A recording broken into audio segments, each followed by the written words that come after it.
Let's go. We say things that don't mean anything, but thanks for listening. Yeah. Hello, everybody, and welcome to We Say Things episode 175. Suns fan here with Cinderin and a very, very special guest, Mr. Dendi himself. Thank you for joining us. How are you doing, my friend? Hello. I'm fine, thank you. Hope you're doing well too. Cinderin, I would ask you how you are doing, but I don't give a shit. So we're just going to move on. That's good. I didn't want to answer it anyway. Would you like to give thanks to our patrons before we officially begin? Yeah. Since you were so friendly, no problem. Thank you. Thank you to Rupus, Q-Ludes, the 3v3 online Metroidvania MOBA hybrid, Stupid Copilot, Persian Tongue Twister, Sunsfan, you nailed it. I cannot say this. I have no idea how this is pronounced. Sorry about that. D2 Bowie. Yatoro does it again. Cinderin. A Scorpy. I agree. I also agree with Sunsfan that CSGO is the best spectator esport. Hashtag or parenthesis, maybe an ad because Valve won't for their games. Oscar Magdev Seeker used all his spirit vessel charges on Santa Pudge. My grandma still doesn't know what Dota is. Disco Farm D. Taste Me Boo. Stoogie McStooge. Daddy Stood. Notice Me Senpai Stooge. Santa's Ballsack Stooge. Schadenfreude Stooge. Great. Thank you for changing your name. The Mega Pope. Hello, friends and Suns fan. I hope you all have a lovely holiday season TI in New Zealand. Thank you. Zan Xavier. Nate Thicko 01 Hamscroats. Bacon. Shark TM. Freshly seasoned Goat Balls. Janie. Dop. Nothing to see here. Underscore. Guitar Strings. Ivre Mort. Ben, his patron names are too long and they're annoying to read out on the podcast. Broomhead, Wooden Aftertaste, Anonymous, and a million seconds is 12 days, a billion seconds is 31 years, a trillion seconds is 31,688 years. Mr. Niebling. Thank you, Mr. Niebling. We will remember that for 5 seconds. Thank you. Thank you very much. And thank you, Dendi, for listening to our... Thank you, patrons. Thank you. Beautiful. Okay, so Dendi, every guest episode... we started out with a rapid fire initiation. Okay, so I'm gonna say two things, and you pick one, but you have to pick them fast. You can't think about it. All right. We did an earlier interview today, which I'm not going to announce who it is, but they took their sweet ass time. They really thought about it. That's not how it's supposed to be. You're supposed to just instantly pick one of the two things. Okay. Okay, I'll try. All right. Yeah, I'll try. You'll be fine. All right. Pudge Arcana or Pudge Persona? Pudge Arcana. Ability Arena or any other custom game? Oh, that's easy. Ability Arena or any other custom game. TI2 or TI3? TI3. Cake or pie? Cake. Okay, good choice. All right, you chose correctly. Across the board. Very well done. Hair. Wow. That's very scary. good. You get to stay now. Yes. That is your punishment. We've actually tried 100 guest episodes, and about like 85 of them stopped there because they answer incorrectly. So That's made right. it. Oh my That's god. All right, so Dendi, I started out by having you introduce yourself, but I think literally 0 people are in that category of not knowing who you are, so we're going to skip that. That's the weird thing. A lot of people have seen Free to Play, so they know kind of your background story, but I think we'd like to hear it from you again to some, like in your own words. What was your early life like? Like before gaming, how did you grow up? Like you don't have to go too in depth if you don't want to, but like what was life like for you at an earlier age? Sure. It will be maybe a bit boring, but I have a story. By all means. So how was my life? I was born in a big family, I guess, because I'm third. I'm like the youngest guy, and we have a big age difference between everybody. Kinda like 5 years older sister and 10 years older brother I have. So yeah, like I don't think like it were not an easy times, I guess, the 90s in Ukraine, my father was having a really good work before 90 started, like before like Ukraine separated, right? On 91 or something. And after that, it was hard, like because he was like growing in this work, for some time and stuff. And after that, like we kind of was living poor, I would say. It was tough, I remember a lot of different things from my younger age. Mm, many things, but because it was tough, I think it actually give me like like so I started to not care about any financial things and stuff like this through my life. I don't really care. I don't need any money or something like this because I grew up in the environment where we had none of those, and because of that, like it's like through my lifetime, I don't need I don't feel like in need of finances, like something like this. Like I don't care about money if we talk with different words. So I think it helped me a lot to realize those things through life. Like we had times when I don't know, like for example, we would get a banana and I would share this banana half with my sister and cut it into many pieces and eat it like a little candies, because banana was a very rare thing. Or I don't know, some very rare candies or something like this. We were like, it was hard. Yeah, it was hard times. We needed to count money to to plan the month, so we have like food and stuff like this. It happened. Yeah, but my mom was like trying her best in many ways. So like from the early age, she would send me to different like places, like acrobatics, for example, right? When I was like 6 years old. Then after that, I went dancing, and she's a musician, so she sent me to music.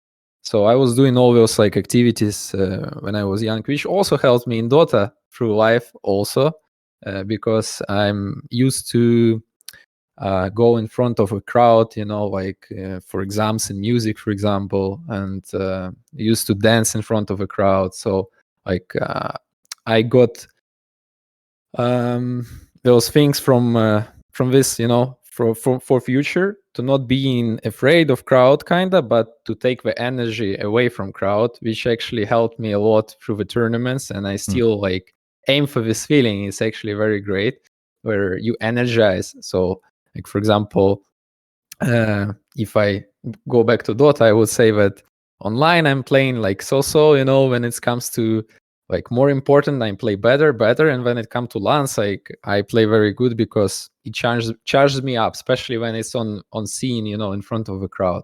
Because some tournaments nowadays you don't get to play in front of a crowd, you play in hotel room or something. So but back in the days, we had like every tournament, right, Syndrome, in front of crowd, kind of like, was it small or bigger or whatever. So yeah, through my life, I used to go for acrobatic, dancing, like music, doing some sports, and yeah, had pretty active life. But we lived poorly, I would say.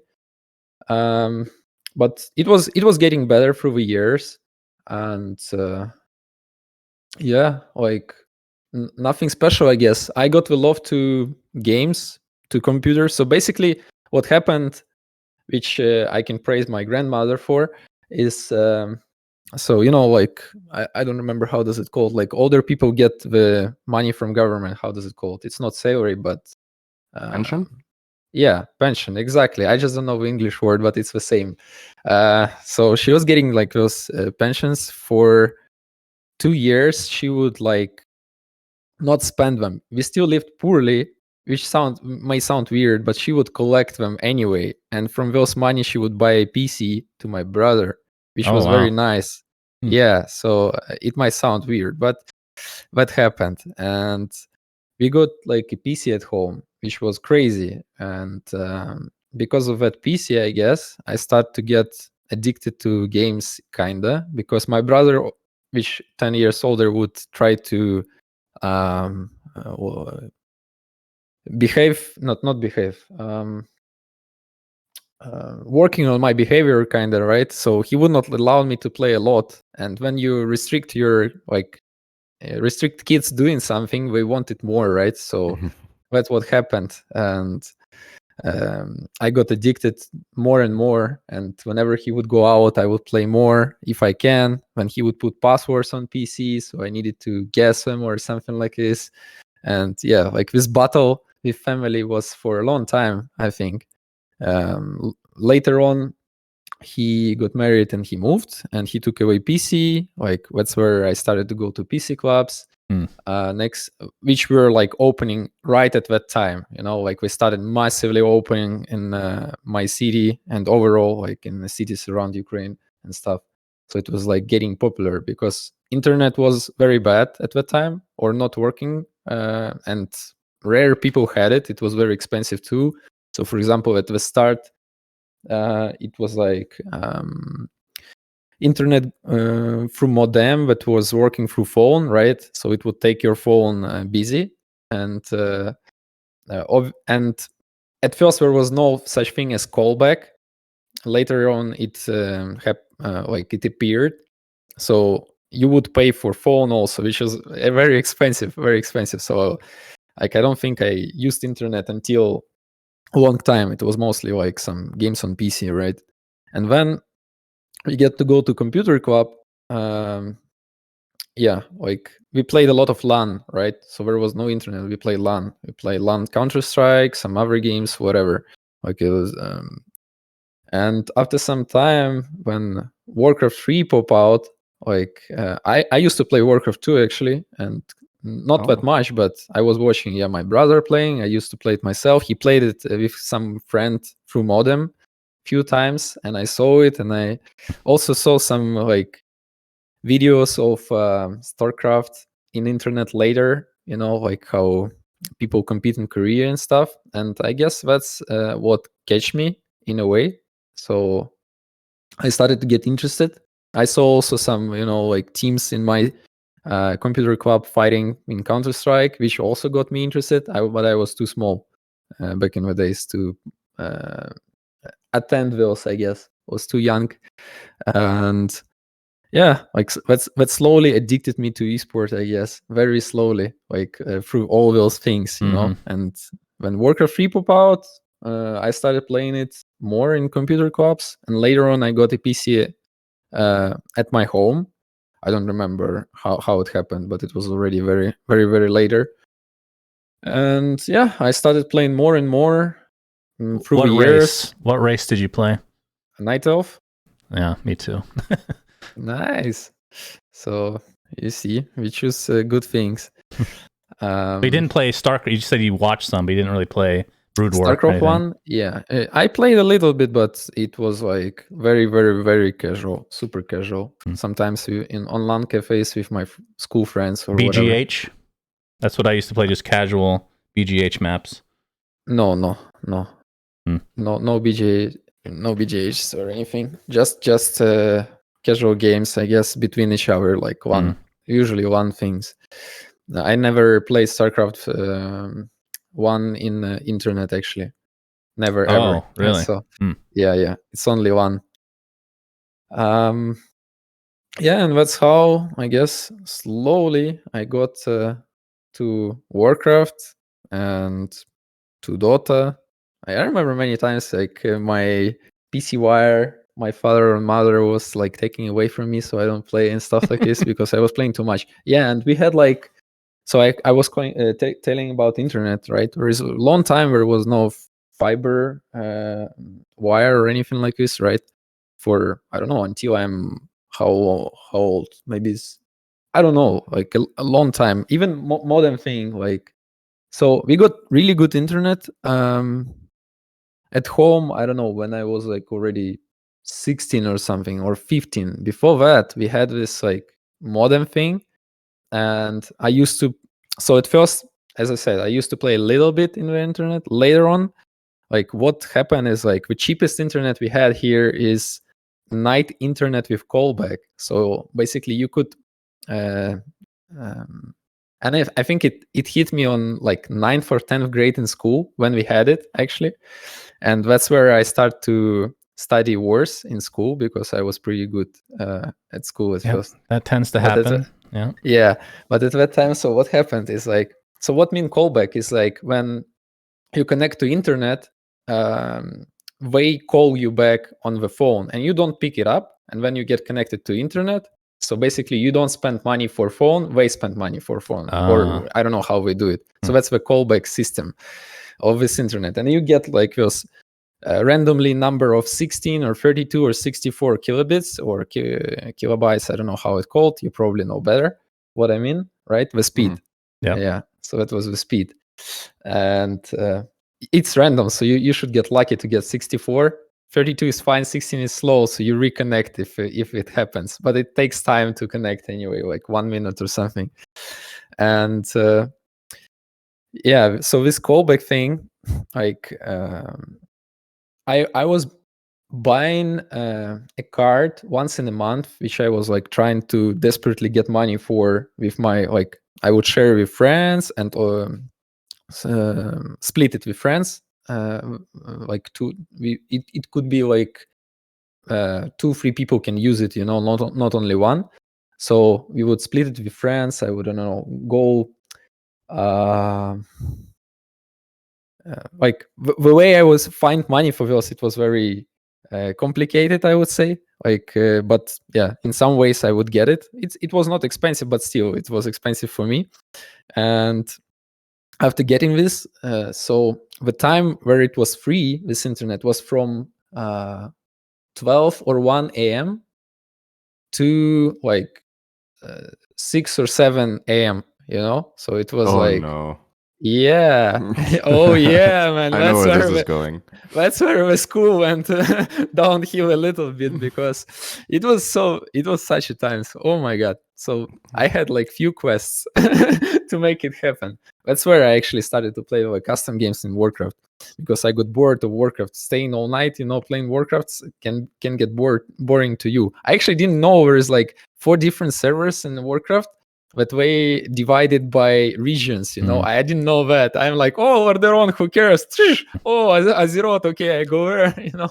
And I didn't realize the ping difference is like connected to the names of the servers and stuff until I don't know how long.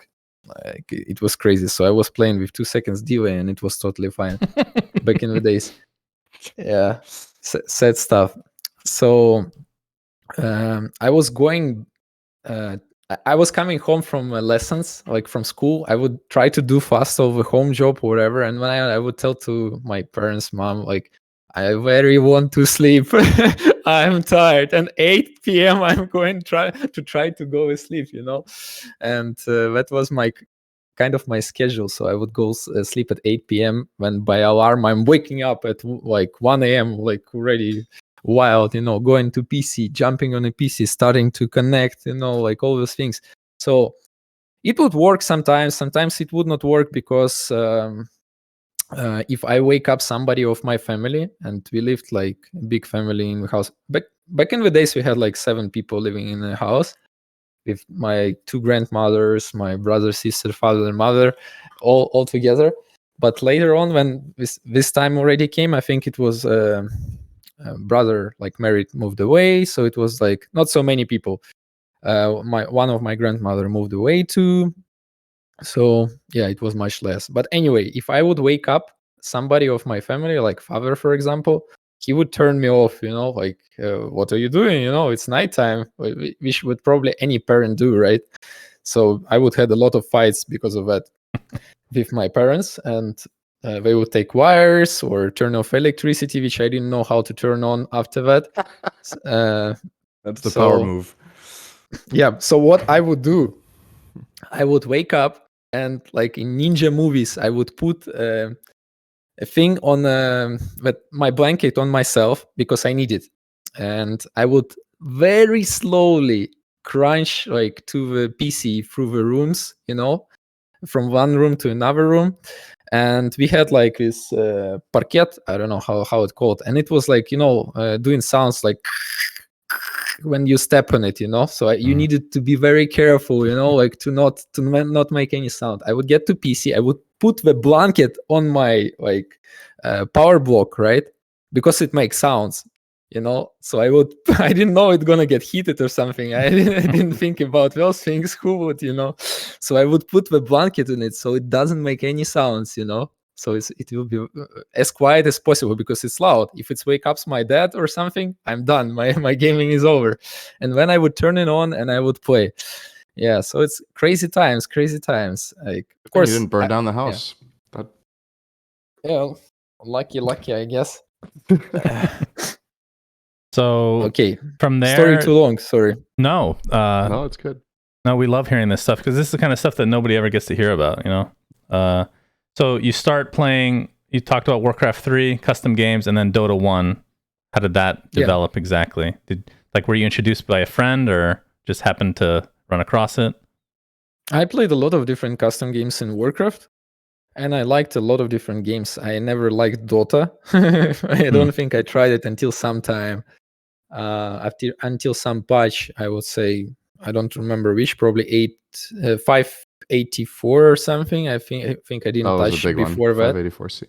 Yeah, I don't think I touched Dota before that. I was mostly playing Warcraft and other custom maps. I remember a lot of cool custom maps, by the way. Like, I'm still missing something from Dota. I mean, for Warcraft, one day is like, for example, castle fight. That one was very cool. There is one. There is one in Dota 2. I didn't try it. It's actually one of the coders from our mod made that a long time ago. I didn't try yet, but it's just something I remember. There was the game Snipers I liked. There's a lot of different games, so like later on I played many more too, like Gem TD and all those things that everybody played. So where I was, I forgot about how I started, right? Mm-hmm.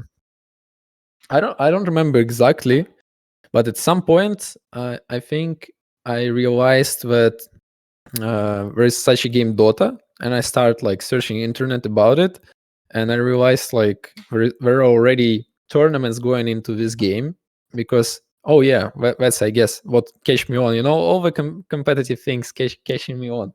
So I was seeing some other custom games had some competition, like this like sniper game I was talking about. I don't remember the name exactly, but it had some competition in some servers. And when I found that Dota have also competition, and it's already like countries fighting between each other, like Russia, Sweden, USA, and something like this. And I was like, it's crazy. Like, I was trying to download some replay to check, read some forums, and when I realized there is no country such as Ukraine, so I was like, oh, okay, I need to do one, something like this. And I would go post some silly things on the forum of which I found, like the biggest Dota forum back in the days for Ukrainian community, and I would post something like, okay, we need to make a team. I got laughed on, haha, stupid kid, get away from here. Yeah, so that's how things started for me. But that allowed me to get to know some people, from the Ukrainian community somehow. And I also found out not original .NET server, but pirate one, like for Ukrainian community. I don't remember the name. And where I got to know such people as DK Phobos, Koblak, Travka, Ahura, and other guys. Like, I actually get to know them there and play some Dota with them. And that's how I started to play more competitive Dota. Back in the days, it was like 2006/7, something around this time. And even went for my first LAN in Kiev, 5v5, which was big because in my city, in Lviv, we only had 3v3 tournaments in Dota back in the days. We had Warcraft tournaments and 3v3 tournaments because there was not enough PCs in PC clubs to get everybody played, and not enough players also. So 3v3 was the thing. Yeah. So like, it was the first LAN tournament that I traveled. 5v5 was actually in Kiev, and I traveled by train. It was a big trip for me. I was like still, a kid, and traveling by my own. Are those the pictures that we've seen of you? I think you saw already the super young picture where you're playing in a cafe or something. Super young. I think I just grow up pretty late. You know, really? I was already like 17 when you saw my no those way. pictures. And those pictures really? already like I went to many tournaments, I think, and that was like some ASUS tournament in Moscow or something, which I not the first one already that I visited. That's where pictures come from. Wow. I grew up for like this tall in like 1 year from 17 to 18 or something like this. So I'm pretty late growing guy. That's crazy. Why I'm still looking like 15 years old. Okay, I'm joking. I'm already with beard and stuff. Okay. I mean, it's a good problem to have. I tell you, I'm getting fatter and oh no, I look young. If I shave, I will be young again. So I'm just leaving this so people think I'm mature and old guy. You know. Okay, so Dota 1, you're competing on some level, but you start playing more competitive, like more seriously, right? Before the announcement of Dota 2. Yeah. Oh, yeah. Dota 1 was insanely huge and getting bigger and bigger. And I was a super fan of the game. And I wanted to be the best, always. Like, I wanted to compete. And I just loved the game super much, the Dota 1 game. When Dota 2 came out, by the way, like, I still love Dota 1 much more back in the days. Until some time when I already didn't play Dota 1 for like, I don't know, more than a year or something. So yeah, like it was growing, and what amazed me back in the days, how big it was in China. And I saw all those like one tournaments in China, how they already doing some streaming in somewhere, like I don't in some platforms. Back in the day, streams were a very rare thing, or on TV. I don't know how we were doing that, or I was looking some replays and stuff. So it was like getting bigger and bigger. We had some tournaments in locally. We had a big tournament in Moscow, which called ASUS back in the days, and yeah, like it was growing. And we had those MIM tournaments like Prime Nations and MIM Pride. I don't remember. Maybe Syndrome remember. No, that's right. Those two. Yeah. So like it was also big, and it was considered big in Dota community, and everybody would take participation, I guess, who wanted to get some good plays. So I was in different teams. Walker Gaming was my first team when it was like DTS, KS International with Papi and Kuro, by the way, in 2007, I think. When I left them, yeah, back to DTS. Team. In DTS, I played with Vigas and Ahura, and it was like everybody were, and Travka and Phobos and Gobok. Many people were just changed. What was your last DTS before Dota 2? Because I think I remember you playing at ESWC 2010. Yes. Was that yes. that was still DTS, right? And that one was with Puppy? No. Puppy played in KS International with Korok. Azen. Oh, so he made a new version. Puppy played in ESWC 2010 with Korok, Azen,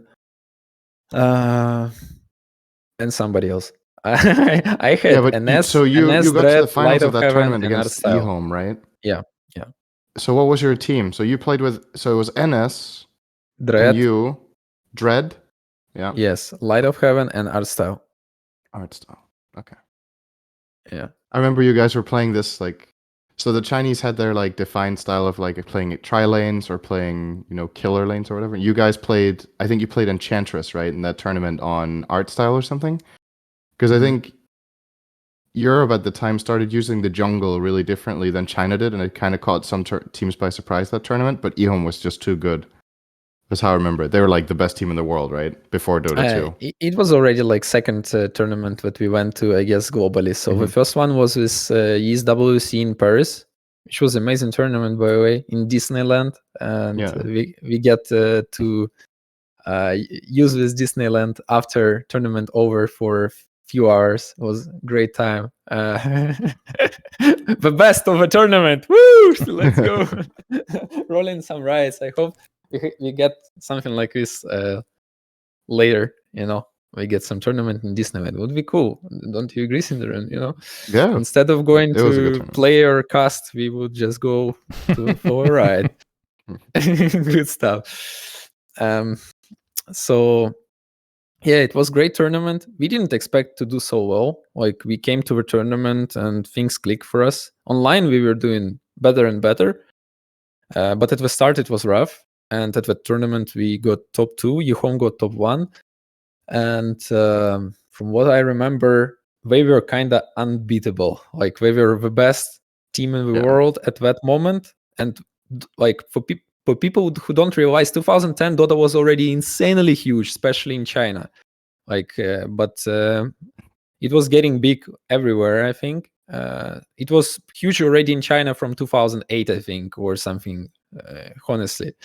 Maybe even earlier. Like, it was actually getting very big, especially in China, because they would have those big one leagues with TV and all these things, which was crazy for us, especially because for us, Dota was very, like, if it's $300 price pool, we would get wild. If it's 1K, it's, oh my god, it's broken, Mm-hmm. So it was like completely different thing. Yeah.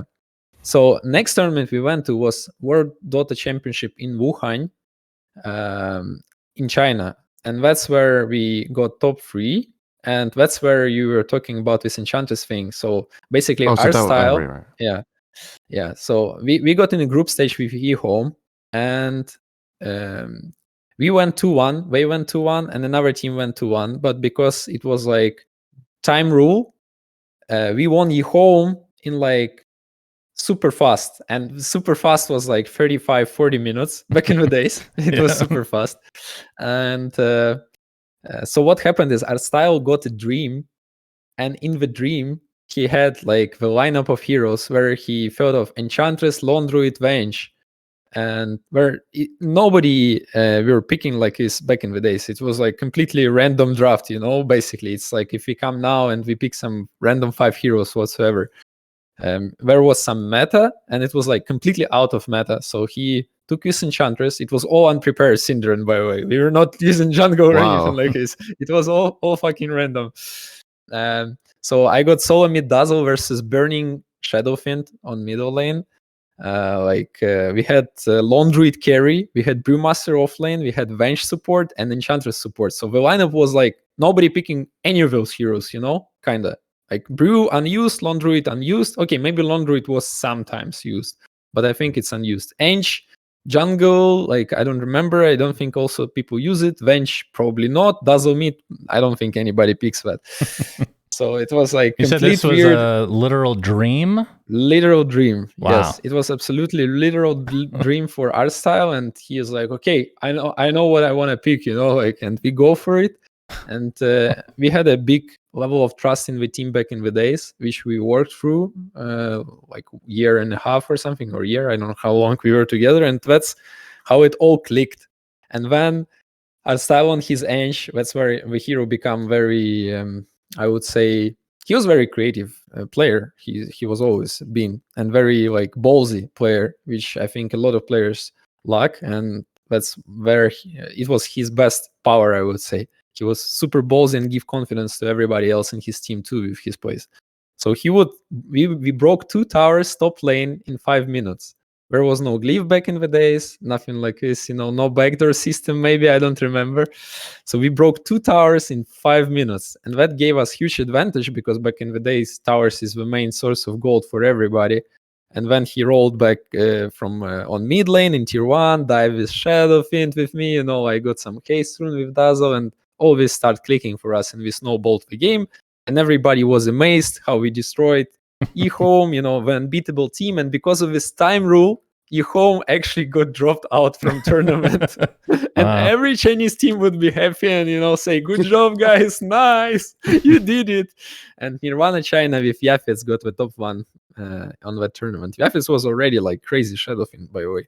I was already a huge fan. Yeah. So how close is that to the Dota 2 announcement?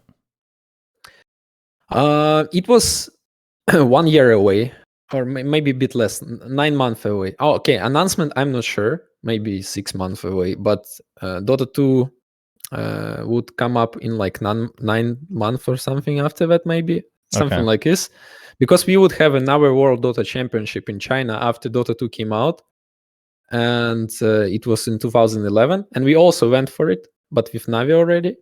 Yeah, that's, I remember. I played Pudge in Dota 1 in that tournament. It was a lot of fun. So Dota 2 is announced. You're already on Navi at this point. Take me through the process of being. I mean, I've heard Cinder inside, but like being invited, whether you believe whether it was real, all that shit to start off the first TI. Oh, of course. Like, how much practice time did you guys have? Heard it wasn't much. In Dota 2? Yeah, Dota 2. Oh, okay. So, sure. Like, when we got invited and we heard about prize pool, obviously nobody believed, because we had already like a lot of things in Dota 1 days where prize pools would not get paid. It's insane amount of like shady, tricky things from the tournament organizer. It was, I don't know, 10 times more than now, so we played not for money for sure. And if we get paid, we are like, yeah, we're lucky we got paid. If we don't get paid, whatever, like we don't expect to get paid. So I think it was like this back in the days. Yeah, I think even like this World Dota Championship, by the way, I think something happened to Nirvana guy or whatever. Like, I forgot his name. So he disappeared or something and didn't pay prize pool. If I'm not wrong, I might be wrong. After some time, might be wrong. So yeah, like what happened?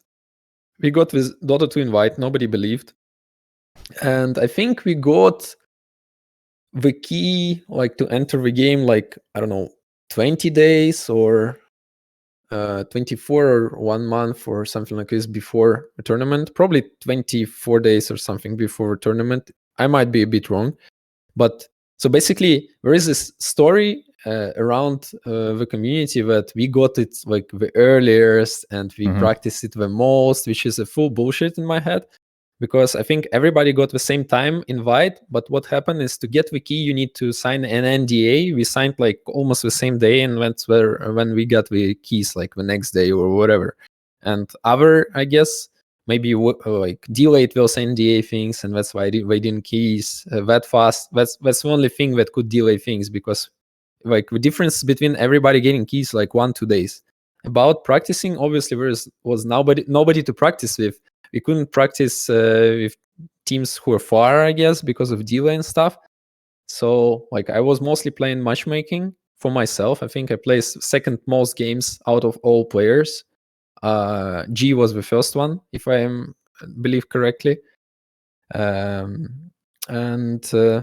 my teammates would say that they don't like the game and they would just play Dota 1 and Warcraft and Counter-Strike on bootcamp all days. So I think we had like 3 times less games. If I would have like 100 games, we would have maybe, I don't know, 20, 30 games in matchmaking instead. Wow. Something like this. And about scrims, I think we played like 5 scrims online with maybe 6, 7, I don't know, something like this. With, I don't remember, some European team. Maybe MYM. Not MIM, someone else. The Danish guys, by the way, I think. Oh, did we play you? I don't remember this anymore. I don't remember too. The only 2 Danish teams at that TI was Nivo, which was my team, with Angel and Miguel, and MYM. And MYM was international, actually. It wasn't a fully Danish team. It had some Danish players. Maybe you played us mostly. I have maybe, to, but I have we to, played like 5 games max, and maybe with you we play like few games. So that's all what happens. And then we went to Dota 1 tournament when in Kiev, and we're like fucking mad, coming with his like French guys, I believe, if I'm not wrong. And that's where we played another, like, I don't know, around like 8 scrims or whatever. We got into locked private rooms from 2 sides of Cyber Arena in Kiev, and nobody would get enter or whatever because we signed NDA, and people would like be very careful with that to not get disqualified, And we would play like against fucking mad. Like the most games we played against fucking mad team. So that's all the practice we had. Cinder, is that about the same for you, or like how much time did you have? I can't remember. We've had this combo before. Yeah, so I don't remember how fast we were at the whole NDA thing. I think we had like somewhere between, I want to say probably 2 to 3 weeks or whatever before the tournament. So it pretty much checks out with Dendi, right? Like if we would have been a bit slower. Mm-hmm. And we just set up a boot camp at one of the players' place, I think, in Copenhagen. I went there and played for some days before we went. That's how I remember it. Yeah, so that's pretty much the same. I don't remember how many games people were playing in general. I think at the bootcamp we were playing quite a bit, obviously. But yeah, as far as scrims went, there weren't many teams to choose from, right? TI1 had 16 teams, and how many of those teams were from Europe? Not many. It was you. So there was Navi, MYM, us, Virus, which was Seb's team, right? Mm-hmm. And Moscow 5, I think. Moscow 5. And Kuro's team, Gosu Gamers, right? GGNet. Yeah. With Araman. I think that's it. I think those were the teams. So you didn't have many people to choose from. And you didn't necessarily have contact to them or knew that they were even a team, right? Yep. Like everything was just so sudden and random. So yeah, it wasn't very organized. And we were all so young, Young and we didn't nearly have any sort of organizational structure or setup that people have now. Like, you have to understand, like, back then things were so much less professional when it came to everything. Organizing tournaments, when it came to setting up scrims, being, people being reliable, being on time, being in the right mindset, playing, to the best of their ability, all of this stuff. Like, things were a lot more scrappy. So that's a lot has changed. Okay, so TI1 rolls around finally, and it's in Cologne. What is that experience like for you? I've heard it from Cinder inside. Obviously, he lost horribly. I'd like to hear it from the winner's side. Actually, I need to one sec here. I was just having deja vu here because I feel like we've talked about this Virus team recently, Shannon. Seb was not on that team, Dendi. You and I both make the same mistake. Was he a stand-in? I don't know, bro. The team was Maldejambe, Vlad Tepes, Sokshka, Pseudo, and Phoenix. I think I don't know. Didn't play the game until after didn't play TI1. TI? Okay. He didn't play a TI. I mistake. Did he? I mistake. No, but what's funny about this is I thought the exact same thing. So we both have like the same story in our heads, but it's not real. And I think it's because we remember fucking Mad from the tournament after.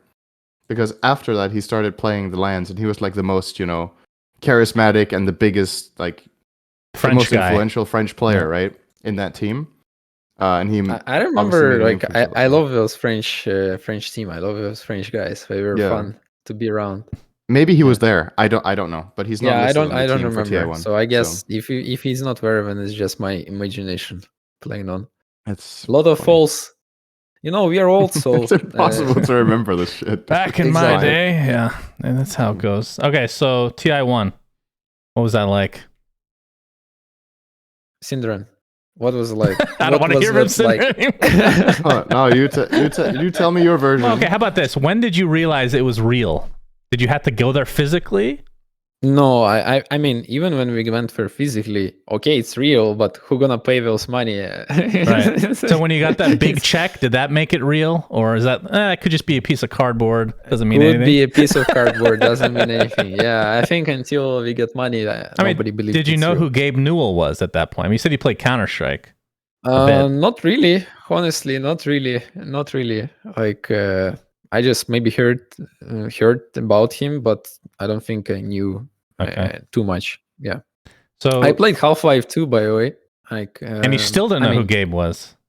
Yeah, like Half-Life mod was so fun on LAN cafes, where you run around, jump, and kill people. And Half-Life Deathmatch was my jam. Yeah. I absolutely love that game. Yeah. Yeah, that was good. That was very nice. So yeah, okay, TI1. TI1. I remember about the team that we were insanely hyper ultra like how does it say, confident in our powers. We also just played really well on Dota 1 tournament on the bootcamp. I think it was MIM, by the way, like Pride, if I'm not mistaken. And we had a LAN tournament in Kiev, also Dota 1. So I think we were just a confident team in ourselves. And we, before this TI, I think we also changed 2 players. We changed Goblok and Ahura, I think, to Puppy and no, Light of Heaven, I think. So at the first it was just me and Artstyle in Navi. So it was me, Artstyle, Hvost, Ahura, and Goblok. That was the team first on Navi that just started after DTS in Dota 1 days. Yeah, Hvost was their last player that, wow. Yeah, okay. Yeah. So after some time, before TI, we changed Ahura and Goblok to Puppy Light of Heaven, and that's how our TI1 roster appeared.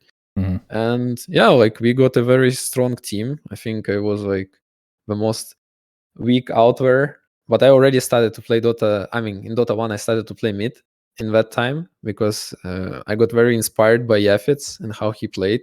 I think it was one of my like people who I was really looking at to back in the days in 2010 and ongoing, because before that I actually played anything, like I played support most of the time, like the roaming, ganking heroes, like Sankings and always like all kind of those. So when we got to TI1, I think, like the feeling I got, and also I have the players by my side, they are all so confident and ballsy, like Hvost. He's always like, hey, let's kill them all, destroy them. He would drop balls into enemy faces, and run at them. That's what he would do. Like Puppy, he's also, I'm the king of the world, like, I know everything, let's go.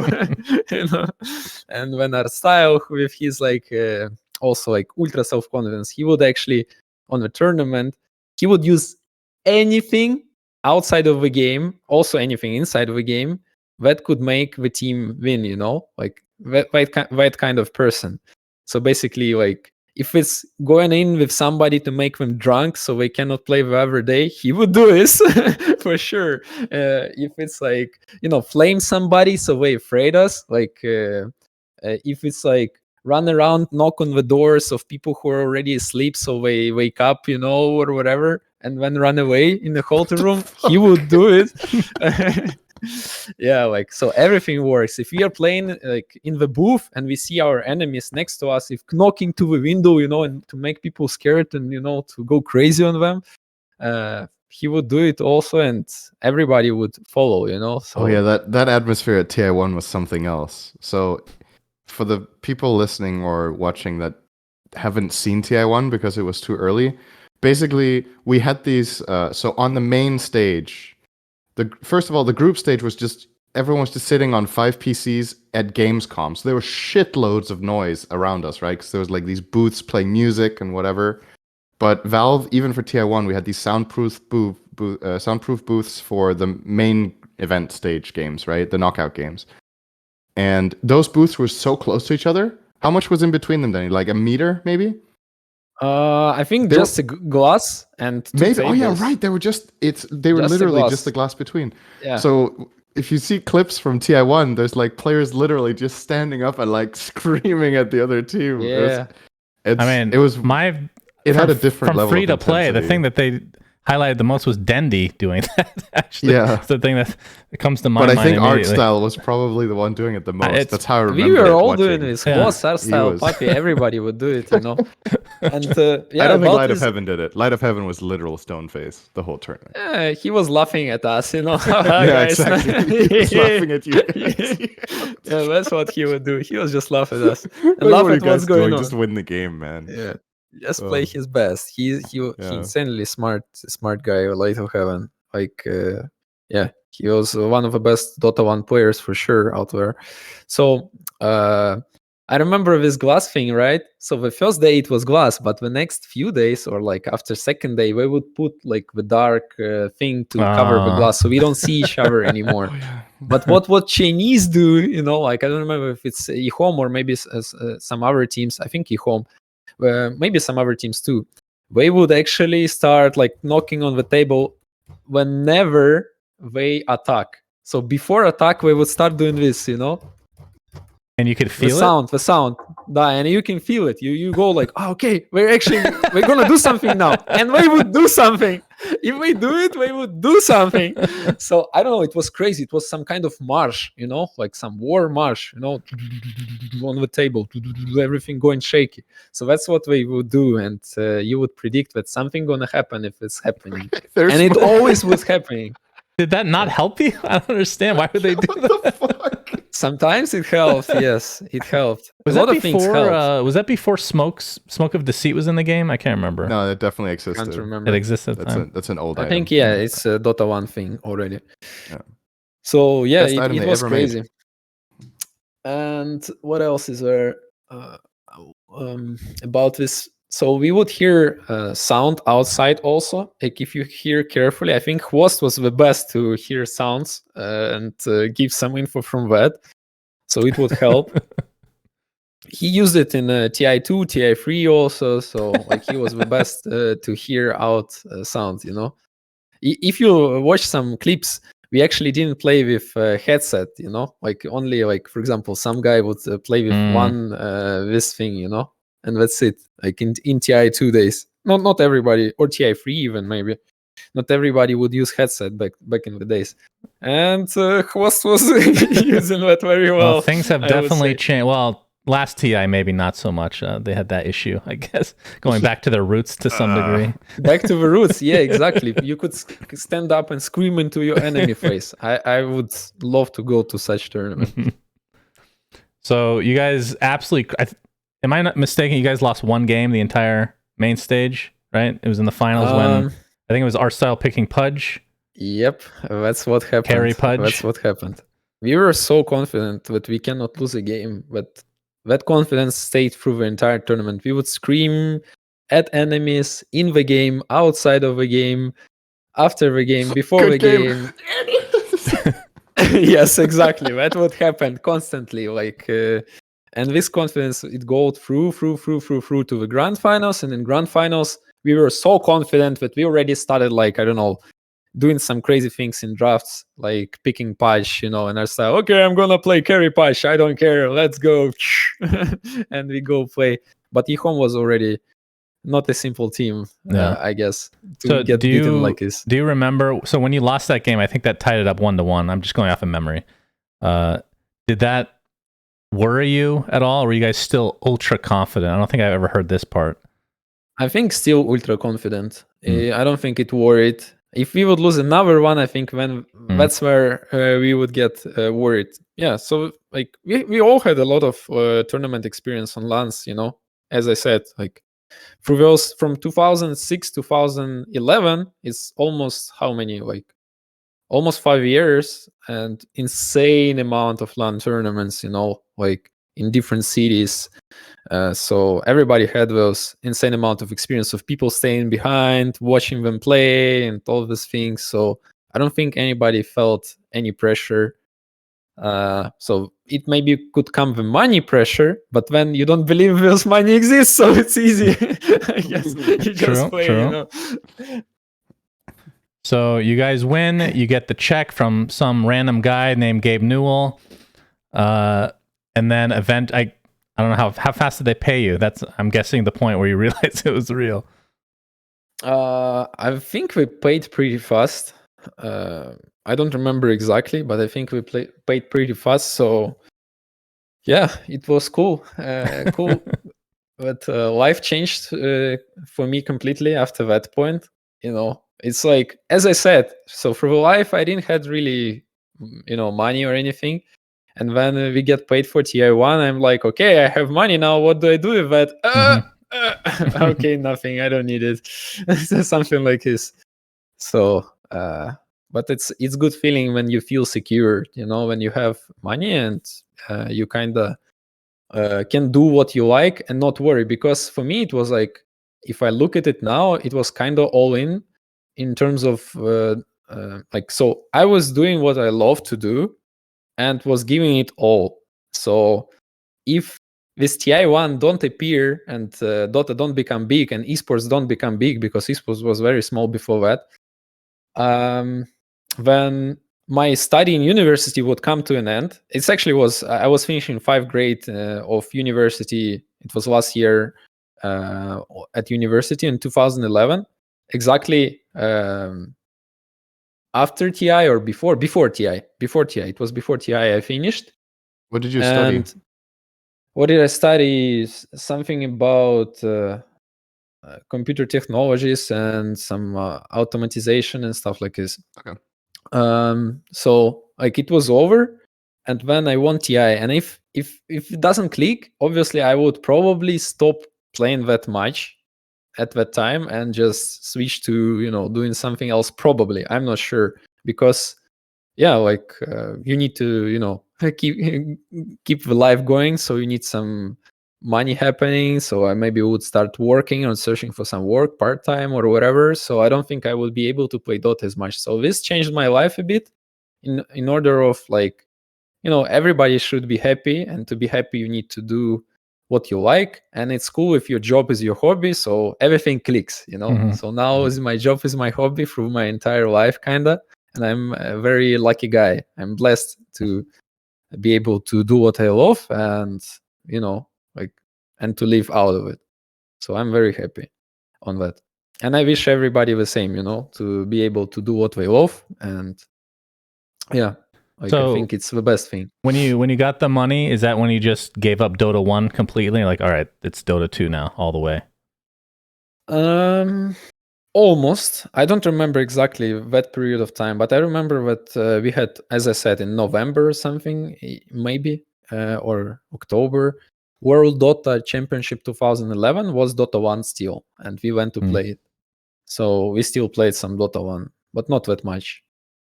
And after that, for me, I was like fully Dota 2. After that, I think I switched completely. Yeah, and that's it, kind of. All right, we can fast forward to TI2. So actually, in the beginning, you chose TI3 over TI2. So I'm really interested why that is, but I guess we can get to that as you go through TI2. Obviously facing against IG in the finals, which I think went 3-1. I mean, you can just talk about the whole tournament as a whole. This was at Benaroya Hall, so totally different venue, totally different city. What was that experience like for you guys? Well, that tournament was completely different. Well, even to compare to TA1, like it was like next few 10 steps ahead, I think. Like TA1 was cool, like great hotel, good dinner, but it was still like a venue in how does it called, in Cologne, Expo. Like a lot of games, a lot of crowd. It was noisy, so it didn't feel like a tournament to the game, like it was like one of those tournaments, And TI2 was completely different story. It was all so fancy and like also expensive for us. At least it was insane. It was like broken. We played in Valve office, group stage, I believe. We played practice also in Valve office. Valve office was amazing time. I remember it was great place. It was like a so miniature cool. Grocery store in their fucking office. It was incredible. My God. Yeah, and I think we were allowed to take anything we want, from a drink point and food point, if I'm not wrong. So we would attack those hard. So for people that never saw the pictures, it's literally like going to a 7-Eleven or like a gas station. It's just an entire wall of just drinks, snacks. Then they have catered food. Oh my God, unreal. I would become so even fatter if I worked there. Holy shit. Anyway, not to take over. Go ahead. Yeah. So all the players got super fat in this period of time. That's all I can say.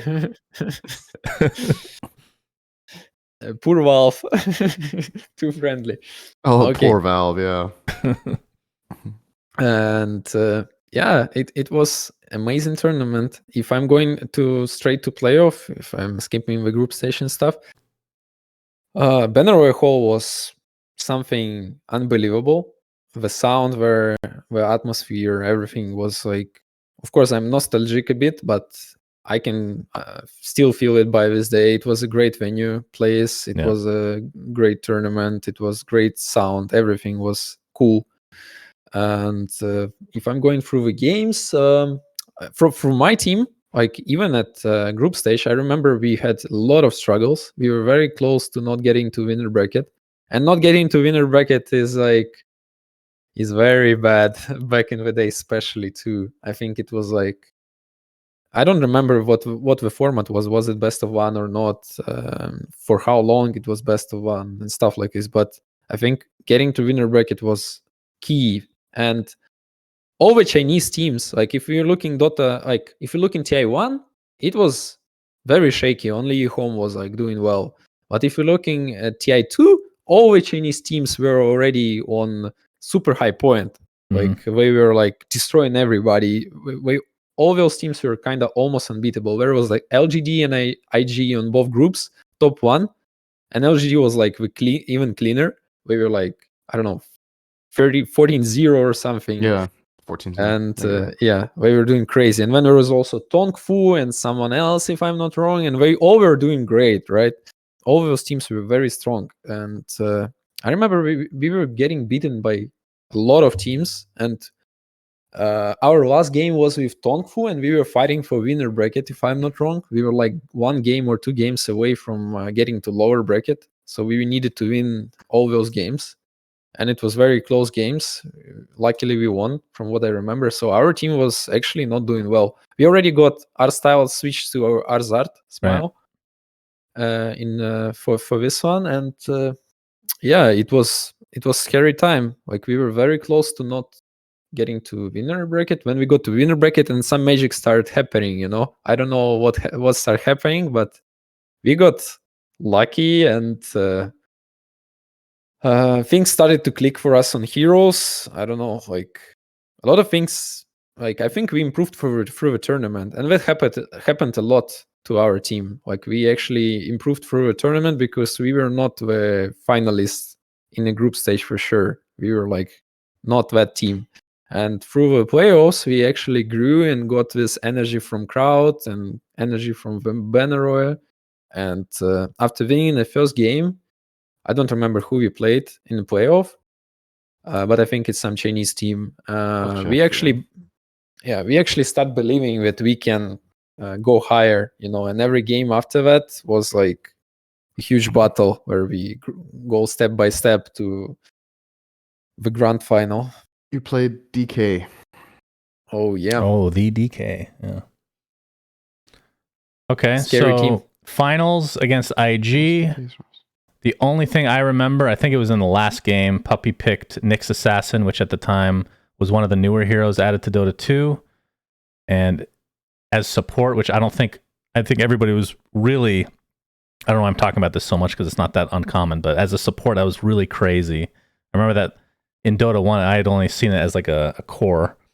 It was a very rare pick for sure. It was very rare, and I think we got this idea to counter the Keeper of the Light on lane or something, because it was Keeper against us, and we didn't know what to do back in the day, I guess, how to deal with it. And so the idea was that Puppy come there with Carapace and block his wave, but I think Puppy skilled something else on level 1, and it went all downhill from there.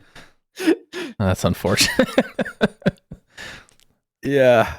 So it's all like the thing is, we were not afraid to experiment in those important games. We would not stick to what we used to play. We would just go crazy. So it's like most of the strategies that we played, we were really unprepared, even from starting first play of day. You think I played Rubik or practice it? Like, no, I think it just came out randomly. We start playing with Rubik when we practiced at TI already. And like after that, I just got Rubik first phase every game. I played Rubik every game. But if you're talking preparation for TI2, I was playing Queen of Pain, maybe Invoker, maybe something else. And I never get to play those heroes at TI2 after that. Like I would practice that. And when we come TI2, I play some different stuff. And I think it's connected to every player. So how does it make you feel that Rubik is not played mid anymore? Because I was so sad. I think maybe TI3 was the last time I remember seeing it like consistently. Probably even TI2 it was consistent. TI3 already not. It's getting better. It's getting very slowly. I think there is a chance we're gonna see it. It might get breakthrough like Pudge. It's actually it's getting much stronger now. I just think that this here a bit complicated because entire team need to know how to play around it if it's picked mid. But it's getting very slowly. I think it have a chance to get to mid lane. Soon. So this TI was the TI with the play, right? That was TI2. Yes. I'm looking at it here. That was, so correct me if I'm wrong, that was the second round of upper bracket. So you beat DK 2-1, and then you're playing IG, and they shit stomp you game number 1. 16 minutes, like completely run you over. And then game number 2, they have like their best strategy, which is Naga Darkseer, where they Song of the Siren, and then they vacuum everyone together into Ravage with Tide. And you guys play this strategy with Juggernaut and BKB Enigma and Light of Heaven, right? How much of that was like a specific plan for that exact strategy, and how much of it? Because you said you guys just, YOLO in the moment. You're like, let's do something crazy. Let's get a new idea. Was that planned before the day, or you just go into game 2 and you're like, what do you guys think counters this? Let's do it. I think it. I don't remember exactly, but I think it was more of a YOLO thing, and I think it's mostly connected to Papi, if I'm not mistaken. I think he came up with this idea. He was the guy who found a way to abuse jungle, like before TI2, like with his heroes. Like he was playing Edge this game, I think.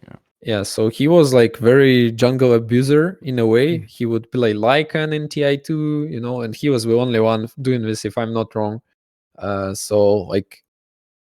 And yeah, but this Juggernaut pick, for example, was completely random. I don't think Juggernaut was actually picked at TI2 almost at all. Yeah, so it was completely random. I don't know how it came out, but suddenly we had this experience as a Navi team who can pressure and push and play fast. So those heroes, they all fit us. We know how to play aggressive from TI1, from Dota 1 days already. Hwost was already very aggressive player. So I think everything just clicks for us once again. Maybe in a way we got lucky. Maybe in a way it was great idea. And the confidence still was there even after losing the first game like this. So I think everything just clicked really well. I would say, yeah, it's a lot connected to random things. Yeah. So for the end of the tournament, you guys lose. Was it like going into the tournament? I guess I didn't ask this. Were you confident you were going to do really well and win? Was that? I mean, obviously it's always the goal, but after the group stage, the Chinese team's dominating, were you just happy to be? It's like one of those instances where you're like, well, could have gotten a lot worse than second. That's for sure. Or were you crushed? I think it was completely different compared to TI1. In TI1, I'm talking about myself, for example. I had this feeling we cannot lose, and this feeling, it never left through the entire tournament. Okay, how can we lose? It's not possible. Let's play. We're gonna destroy those guys. And every team would be like that. And TI2 was like, how can we win? It's all flip around. Like, how can we win them? What to do? And every game was like, how can we win? What we need to do? What we need to change? It was hard. It was complicated. So somewhere someone would come with ideas, somewhere another.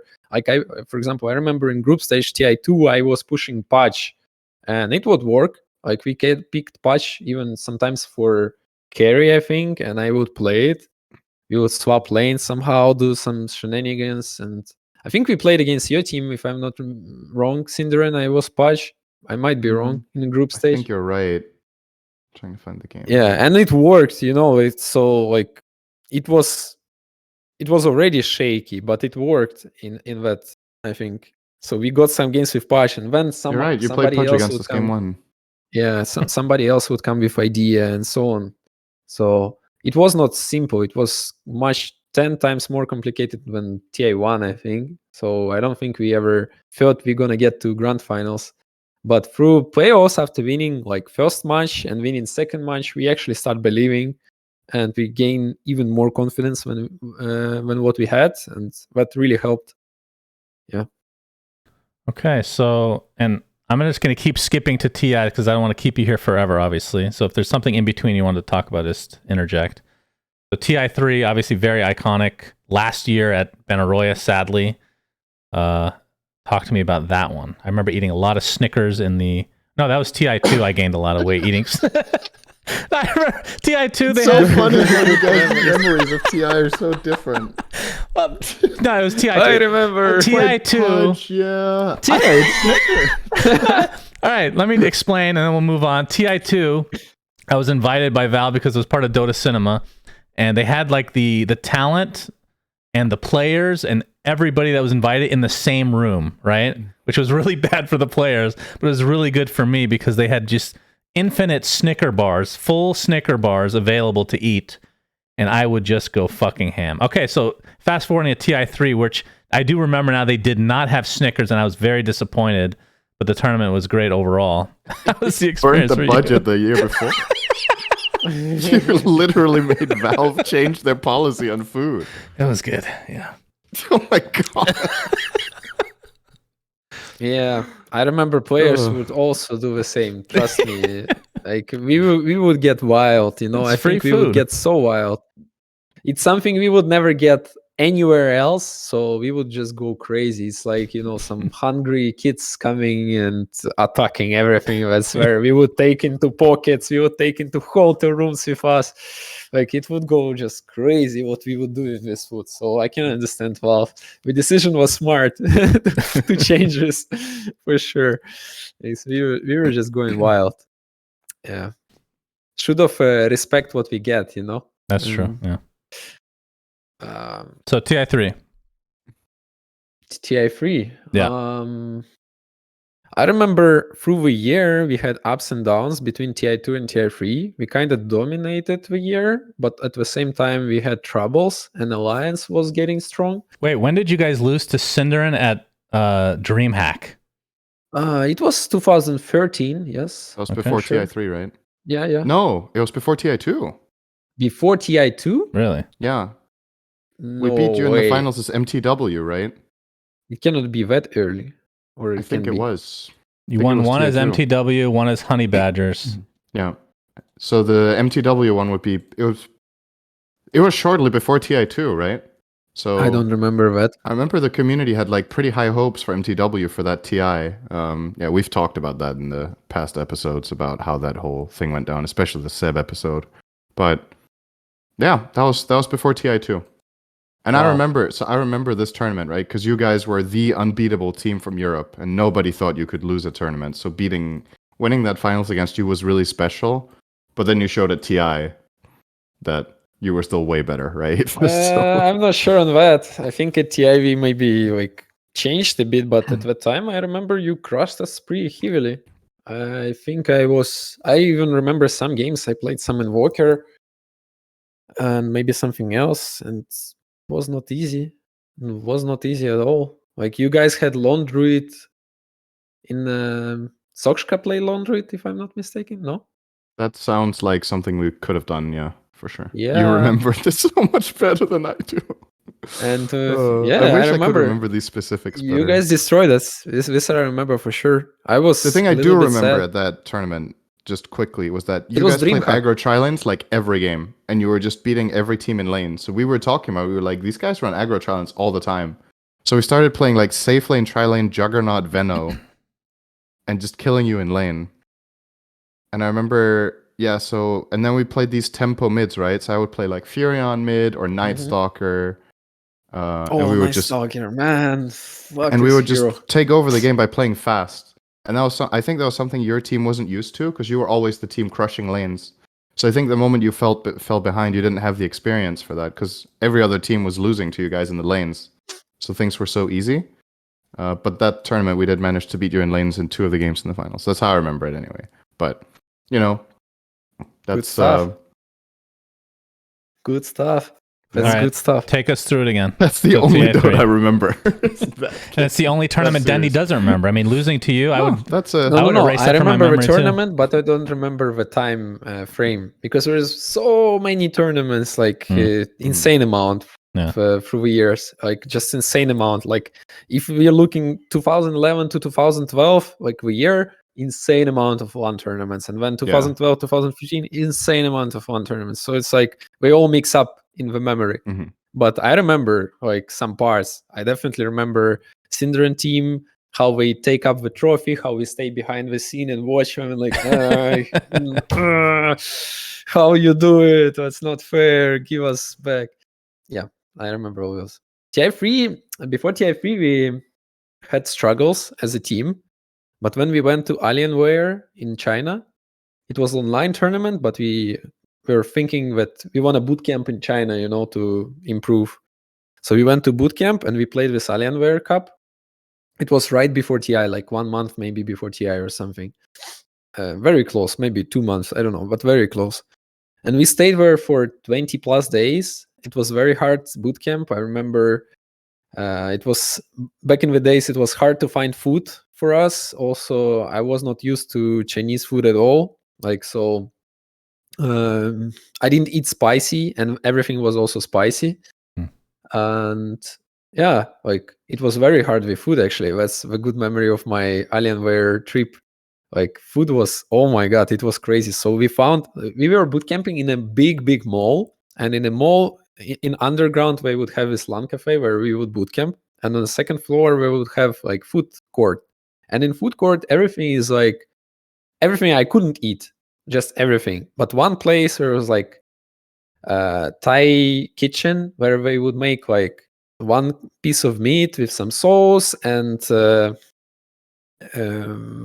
potato or rice, I don't remember. And I would eat it every day, twice per day. And obviously on like third day or fourth day, I would already get crazy, like I couldn't eat it already because I couldn't eat anything else, but this was at least eatable for me. And I would keep going for it. And I would just get crazy. And all my teammates would do the same, like Puppy, not Puppy, Hvost, Fanik, they would do the same. I'm not sure about Puppy Kura, I don't remember. And so what was helping is like they actually had fresh juices, and I would go for fresh juices and I would drink them like twice per day, watermelon fresh juice. So it would help my stomach survive, I guess. And another thing, I remember not so far away from that place, they had McDonald's. And obviously I didn't want to eat every day in McDonald's. So from 20 days, I eat there maybe 7 times. Only 7. Yeah, something like 7, 8 times. So like 1 time per 3 days, I would eat McDonald's. And another last thing where we would eat is street food at nighttime when we arrived from the place, like, 11 p.m., 12 p.m. We would try to get some street food. So eating there was complicated back in the days, for sure. And at tournament, we actually went very bad in group stage, I think, where everybody would. That's where 4 meme came from, That's where Hvost got 4 from analysts. And we were like losing the group stage. We went to loser bracket, and from loser bracket, we would win the whole thing to winner bracket and destroy LGD in grand finals. And that's where we gained a little bit of confidence for TI, because before that, it was like getting downhill, before Alienware Cup. So after the Alienware Cup, we came to TI, actually thought that we were able to show better result. And I think we were doing not bad. Yeah. So you are doing bad. TI3, you picked this, obviously the last series, absurd. You picked this as a preference over TI2. I figured you'd pick TI2 just because obviously the way you guys lost TI3 was gut-wrenching, like so close. But what was it like from your side going through? You can go through the playoffs as well if you want, but up to you. But why did you pick TI3 over TI2? Yeah, why I picked TI3 over TI2? Because in TI3, I had insane amount of games, but still one of my favorite games in memory that give me the most emotions, like the most crazy emotions. This TI was very close. Every game would be very close in playoffs. So we had like... Sorry. There's someone at the door. I'll be right back. Just keep telling the story. Sure. Keep going, Dendi. I got you. So at TI3, we would have like the game against Orange, where we come back. Okay, it was already top game for going to grand finals, so I need to skip a bit back. We would have a game against Tongfu with Fountain Hook. I would play 2 games with Pudge against Tongfu. We would do 2-1, I think, against them. And we would be very close to get out of tournament or get to loser bracket. I don't remember. Against them. So I had a lot of those close games, very close matchups, like against Tongfu with Pudge Hook, Fountain Hook, against Orange with the third game was very close. We were about to lose where denied Aegis. Maybe you remember, maybe not. HY, who was that again? KXY, I think. Either way. Yeah, I remember. KY. Something like that. It was something Y, something KYXY. KYXY. KYXY, Yeah. Okay. So he denied the Aegis, but it was super close game. Like those games were so close. I remember in my memory were like, wow, the emotions I got out of those were like insanely crazy. So that's why I think TI3. And yeah, grand finals was nice too, right? Against Alliance. It was cool for viewers and it was cool for us. Why? Because we actually couldn't find a key for Alliance. Alliance would beat us like every time, and they would beat everybody. And they beat us in playoff, so we dropped to loser bracket, right? And like the way they beat us, we actually didn't found any keys how we can deal with them. Like it was just way too hard. So through the tournament, with improving, with growing, with getting confidence, with losing to Alliance, we got to grand finals, and that's where we found finally some keys to the drafts that allows us to fight Alliance. You know, like it was like a very long way through the tournament that allowed us to find keys. What was the secret to versus the rat? I don't remember exactly, but I think it was mostly connected to bans, where we would ban a lot of Ake heroes and some EGM heroes. So, like, the thing is, everybody felt that the key for alliances was banning like Bulldog heroes or S4 heroes, you know, something like this. But it was like actually banning some Ake heroes and something like this, I believe. Like it what helped us to find those keys, you know, how to draft and find a way to win alliance. So everybody was like thinking, okay, Bulldog can play only 2 heroes. If we ban them, we got this. But it's never worked like this. So in grand finals, we actually let both like Furion in, a Lone Druid in. We played against Lone Druid, against Furion, and yeah. And we made things work for us in the end. All right, I need to hear your side of the last like 2 minutes of that game. That was absurd. Game? Yeah, of game 5. Game 5. We did a lot of mistakes through the game, crucial ones. It was completely our game until Roshan got stolen. But even after that, it was still our game. But when we fucked up on defending 2 sides, I guess, and after losing 2 sides against Swiss Draft, it was already very complicated back in the days too, I believe. Very complicated, like insanely. So it was a different story. Now it's much easier, but back in the days it was like super hard. And yeah, that's where I already think nothing could really save us almost. Like it was very hard. So the key would be to not lose those 2 sides, and to not lose 2 sides, we should not just go push. We should just fix lanes before we go push, I guess. And we fucked up with TPs also. I left my TP in Rosh Pit. Papi TP got cancelled. Hwost started chasing somebody with me with instead of TPing base. Like we were just chasing some guys. And Fanik and Kuro, we both TP different sides and both couldn't defend. So 2 sides go down, you know, and the game go downhill from there. But I think it was our game. I still think so. With no disrespect to Alliance. Alliance was the god of that year and the godlike team. Did you guys take it I don't know if you've obviously seen the videos since, but I don't know if you heard anything at the tournament itself, but with Alliance and Loda kind of complaining about the Pudge hook thing, did you guys use that? I was there. Oh, okay. Did you use it as motivation, or did you just like laugh it off? Like, how did the team approach that? I think mostly laughed it off because I knew that it was insanely hard and complicated. After the game, I was extremely happy. I had an insane amount of good emotions. So when Loda ran into the room and started screaming, I didn't really react on that negative way. I was probably mostly laughing off. I see. But there was no bad feeling at all. I don't remember that I felt, sometimes you can feel like bad to some person, but I didn't feel bad to Loda, I was just taking it easy way at that time, which is weird because usually I would probably get angry at person. Right. But I didn't get angry at Loda. I don't know. Maybe I love him too much because Were you sad when they got rid of the Pudge hook, global Pudge hook?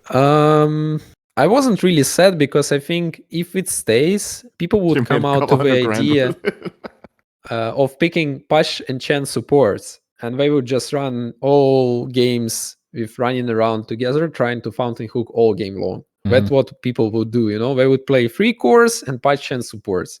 And I think it would be broken.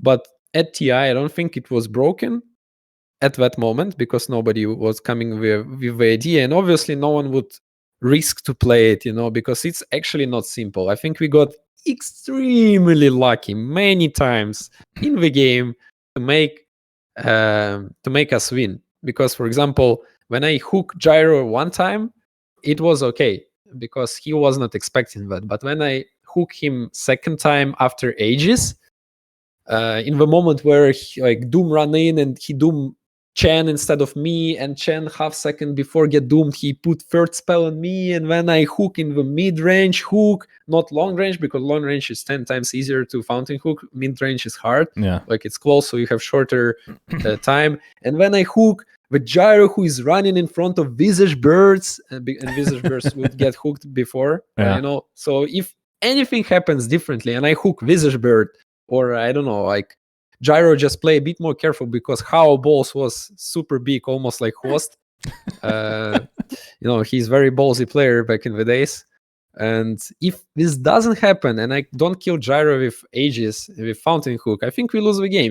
We just go side and finish the side, and Fountain Hook or not, the game would be over. Because it's extremely risky. If you don't get Fountain Hook, it's 4v5 instantly after you TP it away, and you get smashed, and how can you defend, what do you do?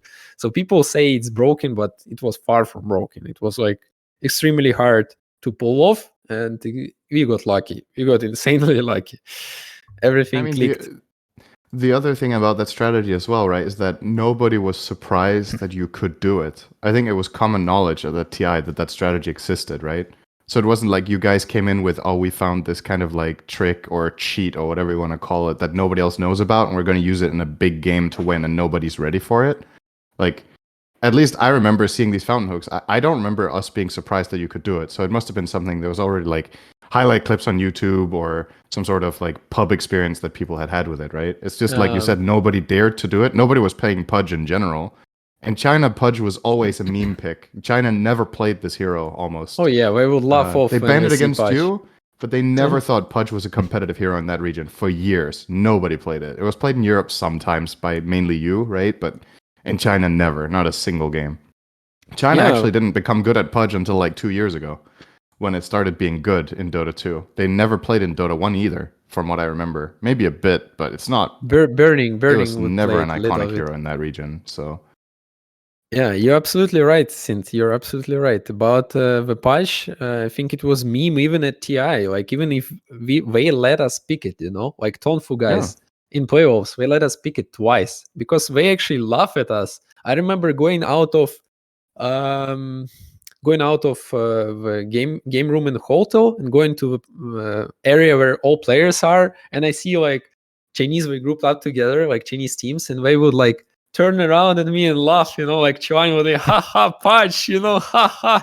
Or they would watch us playing against somebody with Pudge, right? And there is those big TVs in player room where everybody is watching games, and we would play against some team and destroy them with Pudge, and when we are coming out, but there is still delay on TVs, like 6 minutes or something, or 10 minutes. I don't remember what is the delay. And they still watching and they're laughing, haha, like Pudge is hooking, this kind of stuff. And it was pretty funny. And when they got smashed by this Pudge, like the Tonfu guys, like, so it was funny at the same time. And I don't know. So about the Pudge hook. So what happened is at some Star Ladder, there was a game where Puppy sent me home and I hook Morphling next to me. Like he was like literally inside me. So it was like randomly lucky hook and he fly away to Fountain. So it was the first time when we saw it, but we didn't like give it any thought, It was like, oh, okay, randomly happened, haha, laugh it off, and we keep playing. So at TI, when we did the Fountain hook thing, we never actually planned it, Like it was like we playing, and then I'm like realizing we cannot win already, and I'm coming with this idea, okay, we need to try this, Like we need to try the Fountain hook. And it worked one time. And when I'm trying to pressure my entire, like, guys, don't do anything else, let's just do this, because we will not win. How many times through this like game I needed to stop Hvost from like, okay, I want to fight with guys on his out chain. He's like, no, please don't do it, bro. Please go fast. I'm coming to destroy them. I'm coming. I'm going to fight them. No, please, go far. That happened insane amount of times. We even took one fight where we lost the fight, but or did like 50-50. And I was like praising, please, Hvost, go farm a little bit more. Yeah. And when some fight we actually destroy them, and I'm like, now Hvost, you can kill them. That's fine. It can work. That's awesome. That is awesome. Okay, we're going over time. So the next few years with Navi, can you try to sum it up a little more brief? Just so, I don't want to keep you here forever, obviously. These stories are great, but like 2014 to 2018, then I want to talk about Bait, obviously. Yeah, sure. 2014... It was the last year of year with Papi, Kuro, Funny Hvost. It was actually when we stayed for almost 2 years together. So in 2011 it was Art Style, and he got changed to Smile, and then Funny came and Kuro came, I think, right? Instead of Light of Heaven and Smile. And we played this lineup for 2 years. When we split,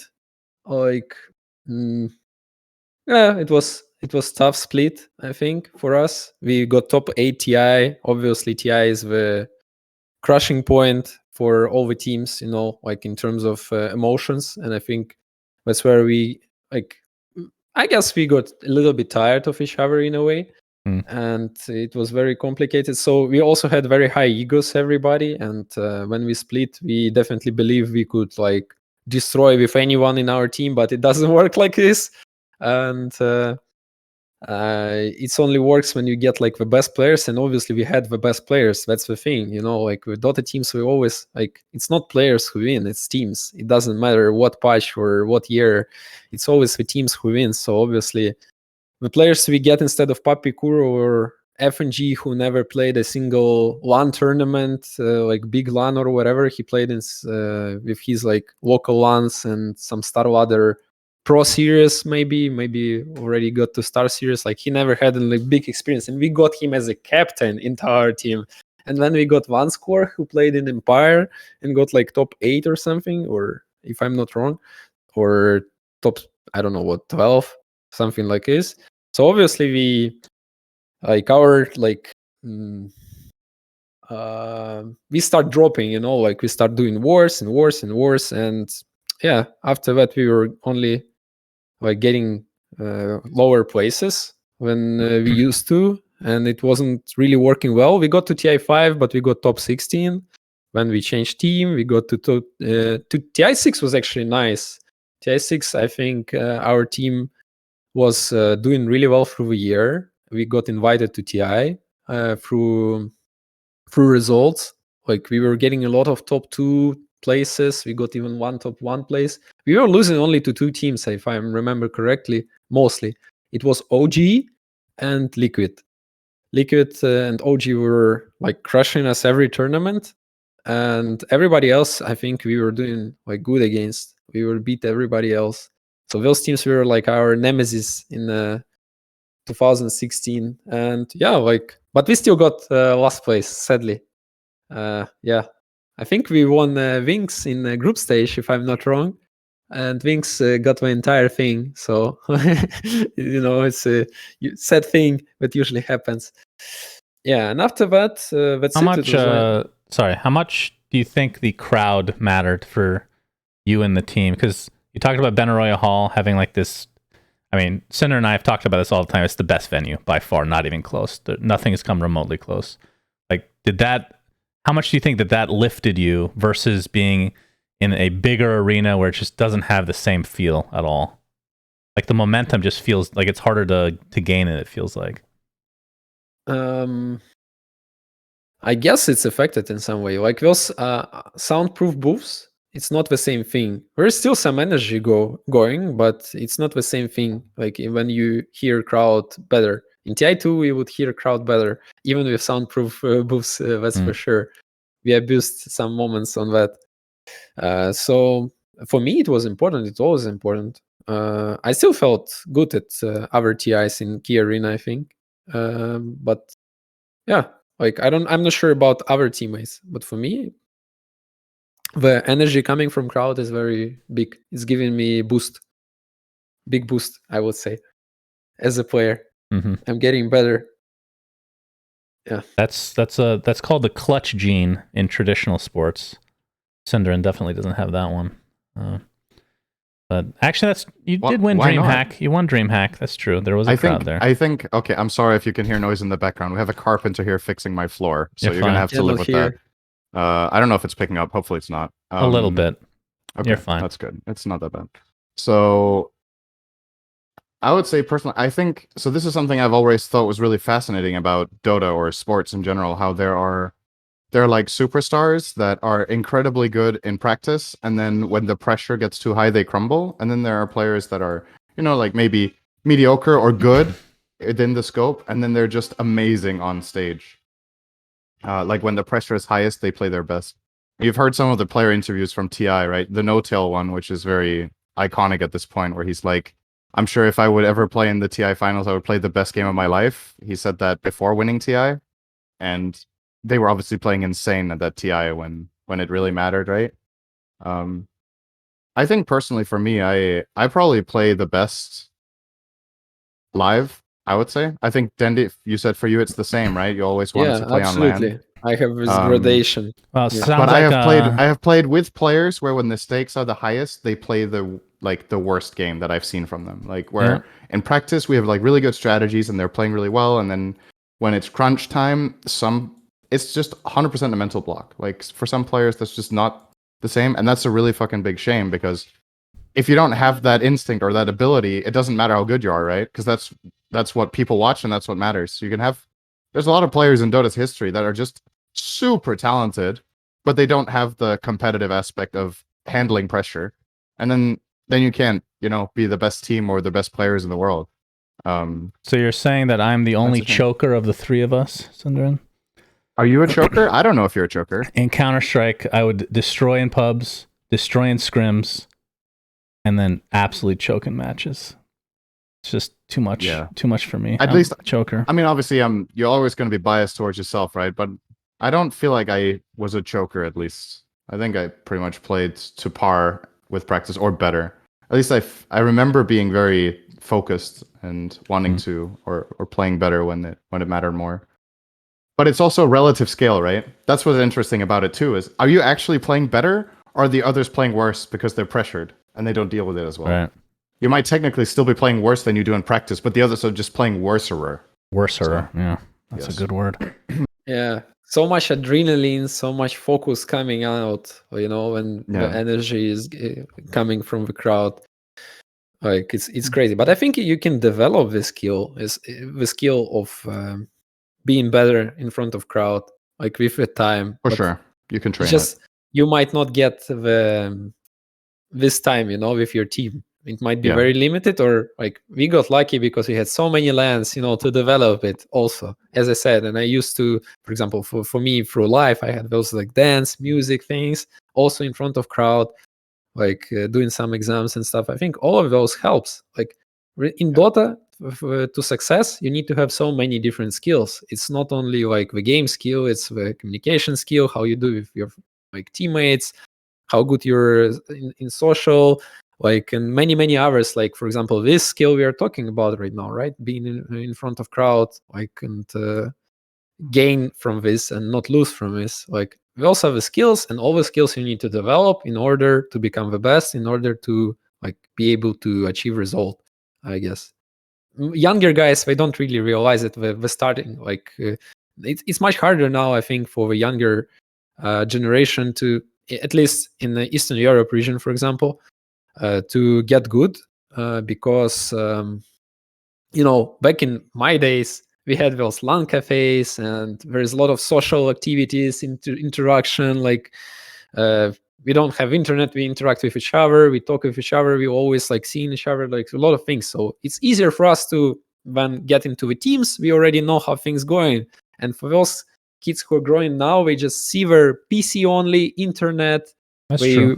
They talk through internet only, like they don't really go out or do anything. Like, so it's much harder for them to develop those skills, and they need them in order to achieve results with the team. Else it's not happening. That's why so many talented players also get lost in teams, like we just don't develop those skills. Simple as that. Yep, that is very true. Very, very true. All right, talk to me about bait. How did that start? How did that start? In 2018, I was done with Navi, and I started to think of what I can do. Obviously, if you ask me, even now, I have a huge hunger to play competitive, because that's the most I enjoy out of Dota. Like, if I'm talking, for example, about matchmaking, I never enjoyed matchmaking. It was never there. I enjoyed playing leagues in Dota 1 days. That was cool thing. And in Dota 2 days too. It was very cool thing. This is something we're super lacking. And I hope one day Valve step up and do something about this, because if they don't do it, I don't think anybody can make it happen. And it would be amazing for viewers and for players, for everybody. That's a great thing to do. It would make every player happy also. It's where you don't get mad when you lose or win. Almost. Sometimes you do, of course, but almost don't get mad, because you actually enjoy the process. You playing the team game, you communicating with people. Everybody is on a Discord or whatever, like TeamSpeak, doesn't matter. It's completely different thing compared to matchmaking. Matchmaking is like, I don't know, it's I know, like, there is no other ground to practice, right? So it's like, if you like skiing, you need to go up the hill, and when you ski, right? So it's the same thing. If you want to play competitive, you need to play this matchmaking and struggle a lot. But I think we can make it much lower struggle if we do something about it, like leagues. If once again, I think if Valve step up, it could be an amazing thing. And yeah, so as I said, I'm very hungry about the game. I really love the competition. I love to compete. I want to win. Obviously, it's hard in my situation. Not everybody wants to play with me, and I need to prove myself in order to get into better teams, because it's like you getting a momentum and everybody start believing, and when you're losing the momentum and everybody start disbelieving. And when this happens, it's hard to build a strong teams. So if joining teams, it would be, of course, easier, because I can try to jump into a better team whatsoever and play some test games. And if they see I'm good, they play with me, and so on. It's easier to jump into the team than to create. But I went the path to create my own team, my own org. This idea was in my head for some time, and in 2018 I created the idea already. I don't remember. I think 2019 or 20, like, the org and team was created. Also, I was not the person who is the captain material. Like, through the years, I was developing skills in terms of being a good teammate to my teams, like to be the guy who helps the captain, to be the guy who follows the captain, and to support the captain ideas and try to make them happen in the game. I was this kind of person. I was developing those kind of skills. So I was not ready to be a captain back in the Navi days. That's why one of the reasons why we split, by the way. like because I was just not ready to be a captain back in the days. And through the years, I'm trying to develop those skills now. Like since 2018, I was actually trying to work on the leadership, work on all the knowledge is needed in order to be a captain. Even felt like I might not be a captain now, but just saying that I was trying to work on that, and trying to create a good teams in Dota is not.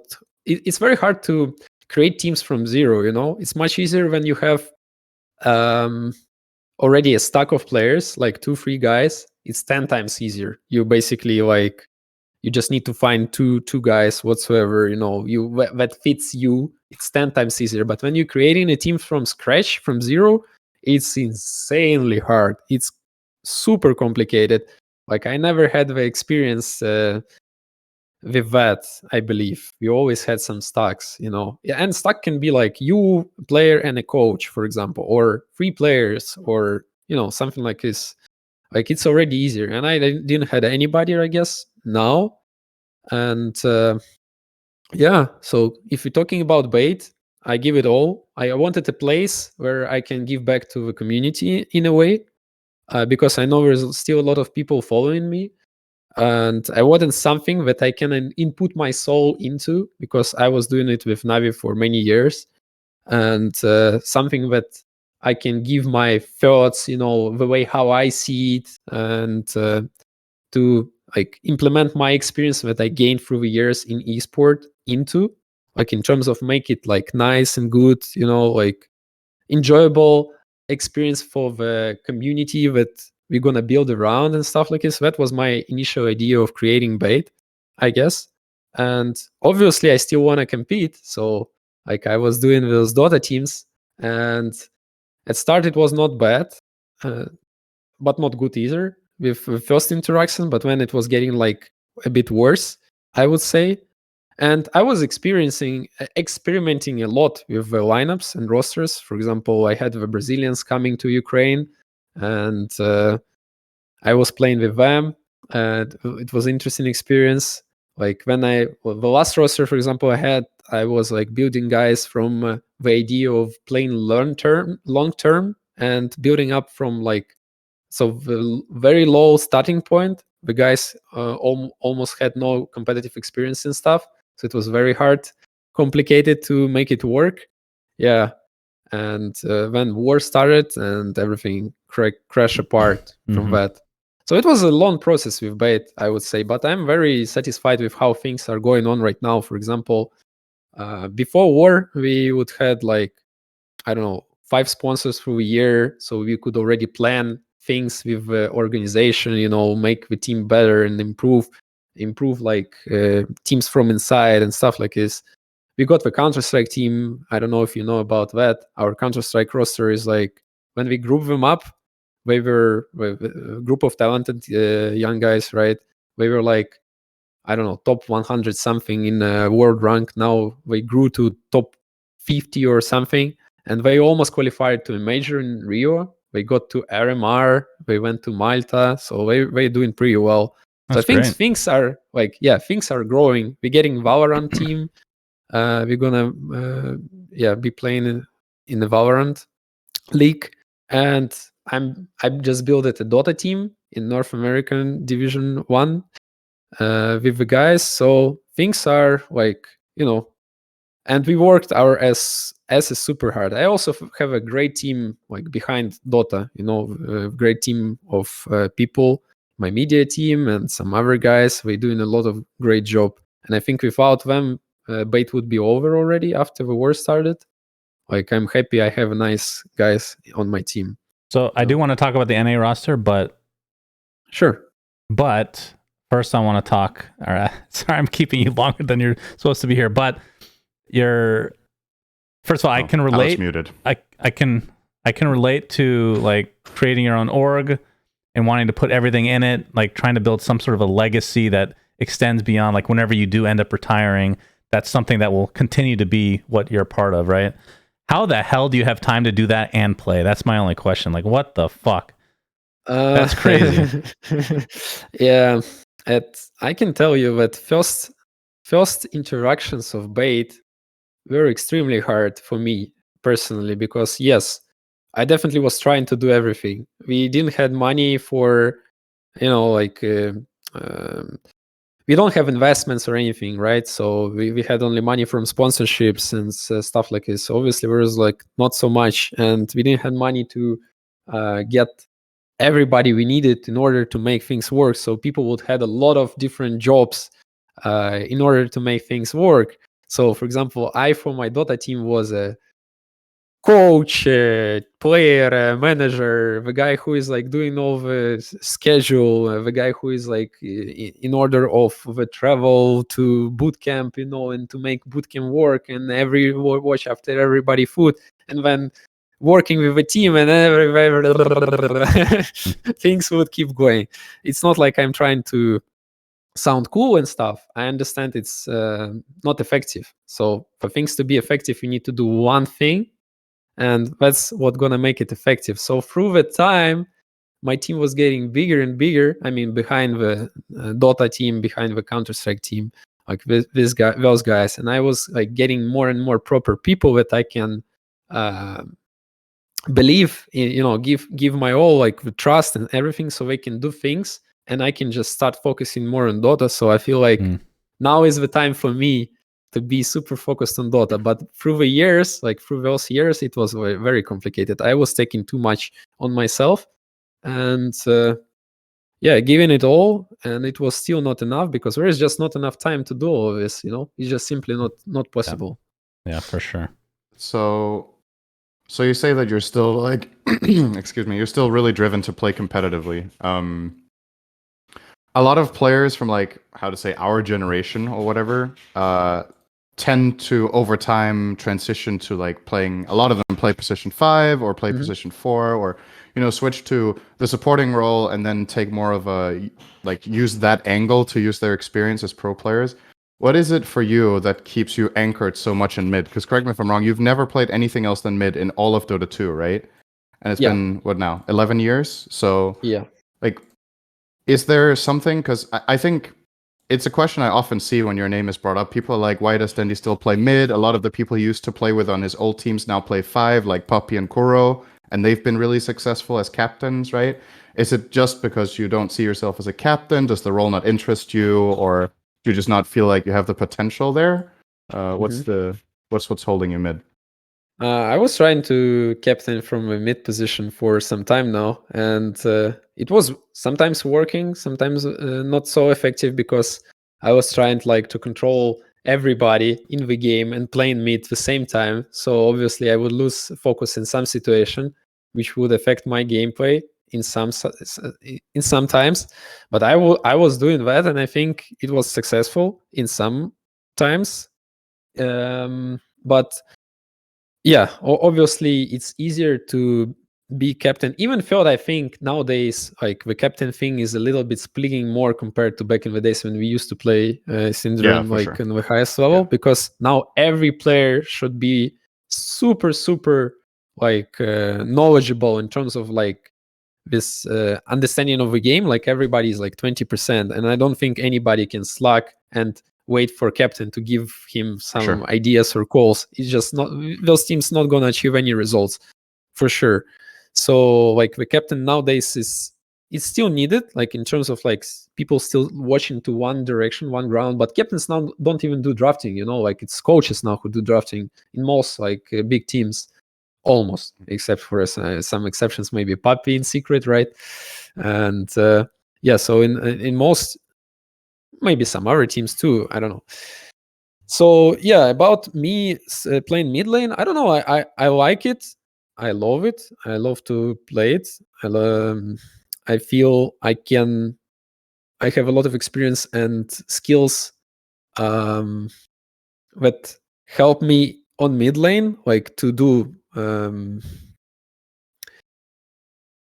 let's say, okay, I don't find the right good English words, but whatever. So the point is, like, I'm ready to play other position too, like completely. I'm totally open for it. I even after right now I was building roster, right? I was looking into mid players.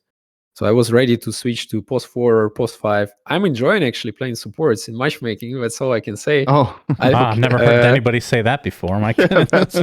that's a good sign. Let me tell you that. That's not a common. I'm really enjoying. I'm actually having a lot of fun. I'm creating a lot of. For example, nowadays mid, I don't see I can implement many ideas with many heroes on mid. It's very straightforward. You follow some thing, you cannot really go away from that thing. Back in the days you could, but now I don't see how it can be done. Like in most cases it's like the same thing over and over and over and over, so it can get boring at some point. And with supports you can be much more creative. You can go in deep into somewhere, create some chaotic mess, and then TP and do this. You're allowed to be like this creative person with support, With course you are not allowed, I believe. So so that's why I'm enjoying post 4 and post 5. And it's completely not a problem for me to switch role. It's just, I feel like I couldn't find the right mid laner who I can trust. And what if for example, I find a mid laner who I can trust, I'm absolutely ready to switch. I will just need some time to adapt, few months, maybe half year to adapt to support, like to be good at it. But I definitely can do it with experience I have, I believe, at least in my head. But when I'm building roster, what I'm looking at is like, is it better for me to play mid and take this guy on 5, or is it better for me to play 5 and take this guy on mid? I'm doing this decision. Obviously, I think, okay, on mid, I have this. I can do that. I better take this guy on 5. It's going to be better for my team. So that's the logic I'm following, I can go 4, no problem. Like if I'm getting a mid laner, I can go 4 also. Position 3, I could try. 1, I don't want to play. It's a bit boring to hit creeps for me. So I don't think it's not like I'm being stubborn or anything. I'm completely don't feel that way. I'm super open, like to play support. It's not a problem for me. I just want to achieve result and play competitive. That's the goal. I know it might sound weird considering the previous results that are coming through now, right? It might sound weird, but yeah, like I'm still doing what I love, right? I love what I'm doing, else I would be doing something else.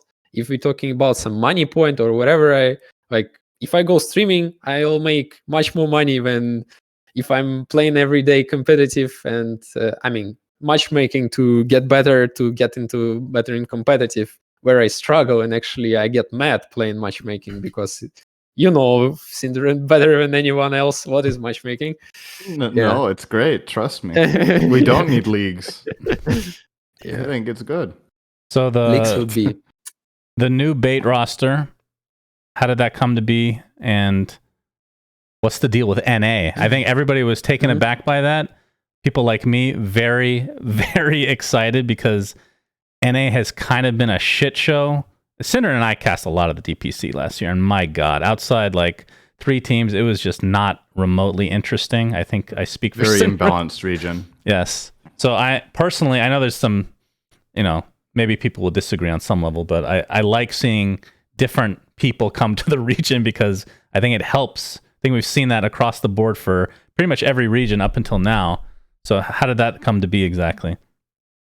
Yeah, like I see people say like, oh, like we're coming to region, it's bad for the scene, but I'm actually thinking it's good for the scene. I don't know, maybe I'm stupid or something. No, it definitely is. Definitely is. It should be good for the scene, and the scene should grow from that. And like if we bring more interest to the scene, more new players, more good players will appear. So I think it's actually a good thing, and more sponsors and more interest and everything. more viewers.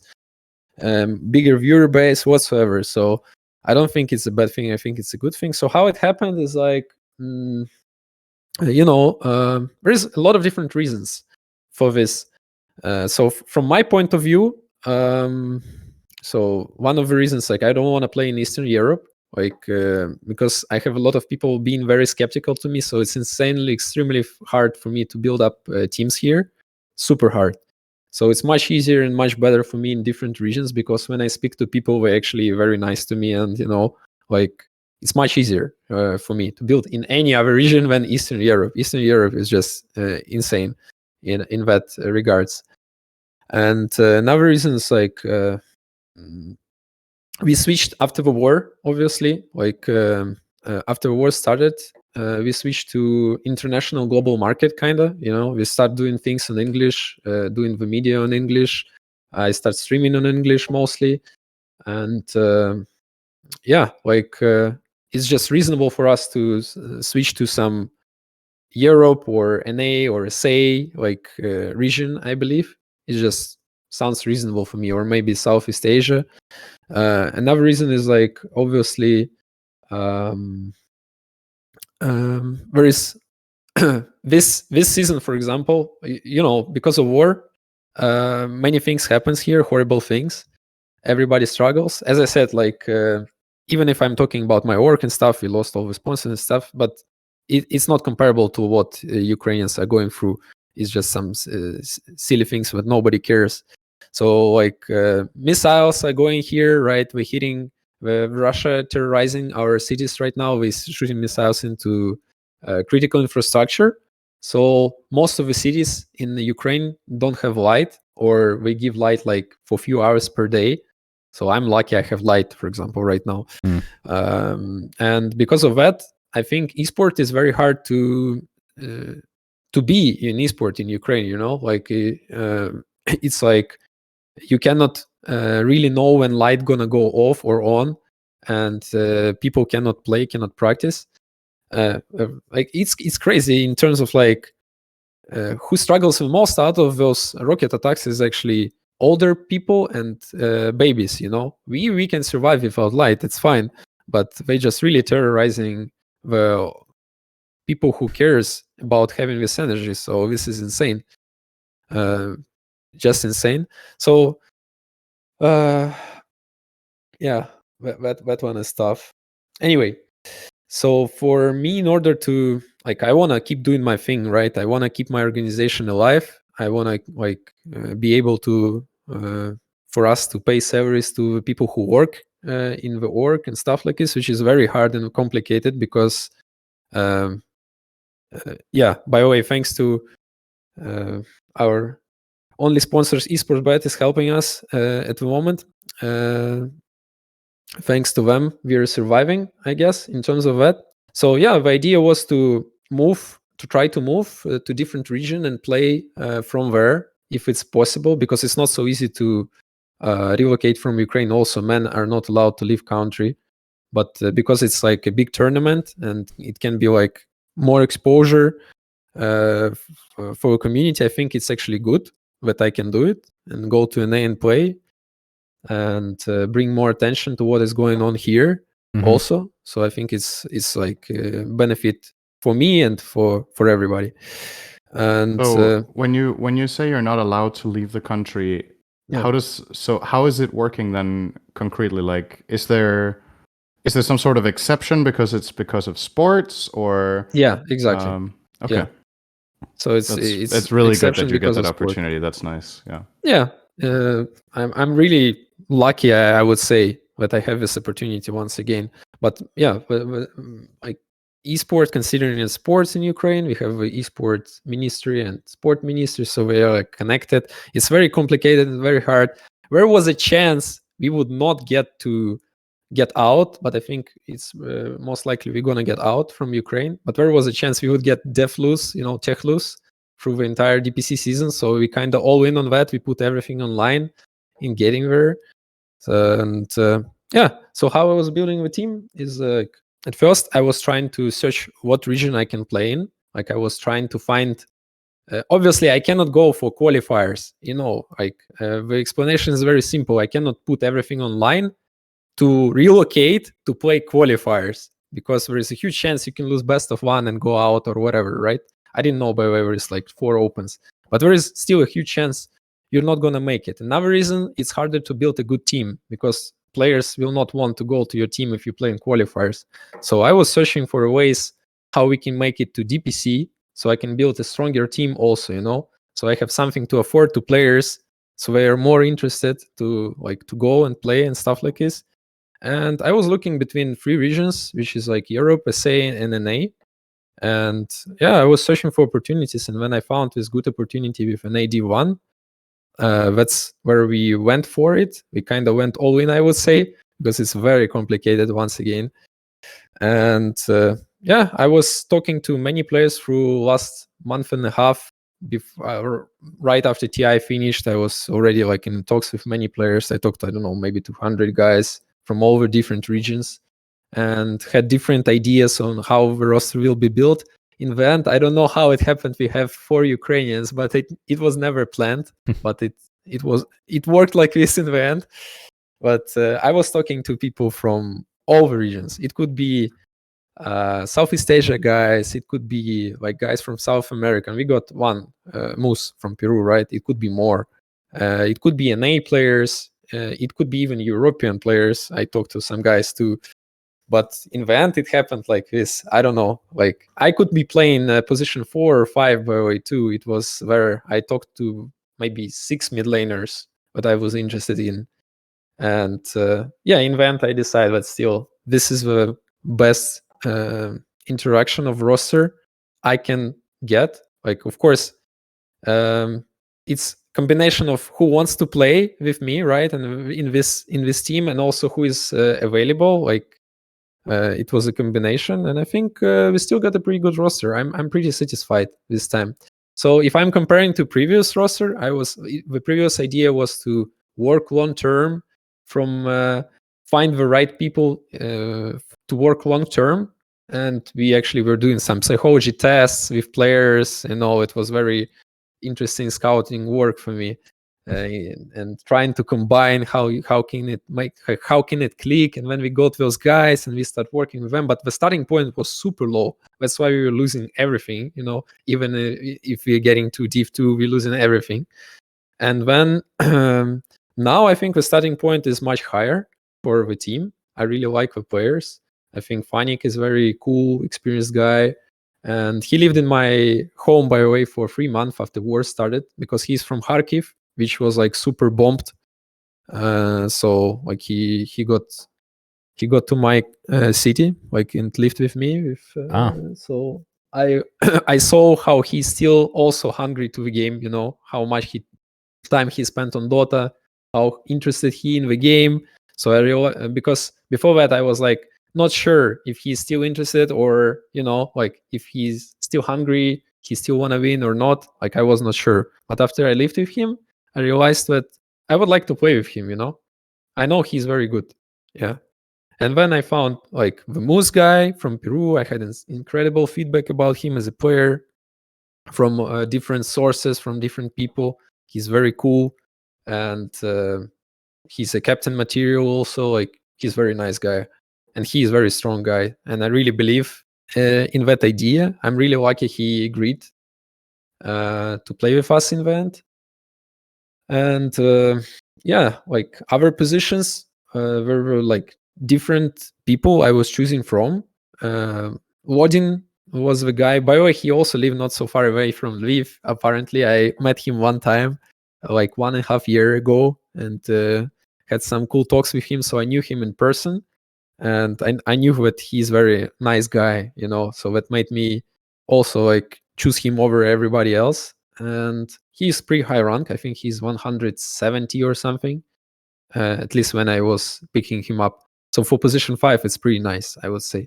He's very nice. And when it's Stonebank, like between carries, whereas I was choosing between different people from different regions once again. I'm not gonna call names, so I don't. Arteezy, of course, yeah. Yep. No, not Arteezy. Artur would not go to me, I believe, obviously. Yeah. But you would still have chosen Stonebank, so yeah, of course, Stonebank for sure. I had really nice feedback from the guy. So he's also Ukrainian. He played NA Div 1, Div 2 last year. Yeah, we cast a bunch of his matches, and when he stood in, he destroyed every game. I vividly remember those. And people, all who I talked to, they all say good about him. I really got nice feedback that he's the proper guy. Like he's very talkative in the game. He's ballsy. He know his things. He know his heroes. So like I got pretty nice lineup, and I'm excited for you. This sounds good. Yeah, we didn't really start practicing yet for reasons of light and energy in our cities. Like it's one guy have no light, another guy have no light, so it's very complicated. So what are this is something Cinder and I think talked about a couple of weeks ago when this was announced, but we don't even know the rule. What are the rules with participating in a region? Like, do you guys have to physically be there for a portion of the DPC or something? Oh yeah, so before even starting to like grouping up teams, I definitely checked with that, because I would not go to afford like DPC slot of some other region if I know we cannot make it. So I definitely was like, look, as I said, we put everything on the line. It's very complicated. Everything is ultra uber complicated. Like so the rule is you need to have 3 people at least physically to be for entire DPC season duration in the place, in the region. So that's simple as that. So if you play in Europe, you need to have 3 players in Europe. If you play in NA, you need to have 3 players in NA. If you play in SA, you need to have 3 players in SA. So that's how we have the Brazilians. If you remember in Bait, we had 3 Brazilians. We came to Ukraine and we got allowed to play DPC here. Yeah. Okay. And it's only 3 weeks now, so not a 6-week grind, right? So that makes it easier. We are leaving soon, I believe. To Very cool. Hopefully. Very cool. Hopefully. I'm still like, I cannot know what's gonna happen. Yeah. I mean, I think I speak for everybody where we're definitely rooting for you guys. Very excited for that. Okay. I wanted to ask one question and then we do trivia. Okay. Okay, sure. You were recently in a clip involving Gork and Fishman where they raged beyond belief at each other, and you were described in the Reddit thread as being quote unquote fatherly. So I want to know, how is it possible for somebody to stay so positive with a game that has brought so much negativity in a way? Like, it brings out the worst in everybody except you, apparently, and Grubby, I guess, is the other person I can think of. Oh no, you definitely miss I don't know the word. Okay, I'm not the right dude. I had my bad moments too. Like it's connected to times, I guess, but yeah, I reviewed myself many times. I think I also had very toxic behavior through some time in pubs. Not very toxic, but I was not always nice. So I think it's connected to mostly at how much you're playing and how much you're trying. To amount of times you can get more mad if you play an insane amount and you're trying to climb. So for example, if you play like 3-5 games per day, you're not gonna get mad. You're gonna be fine.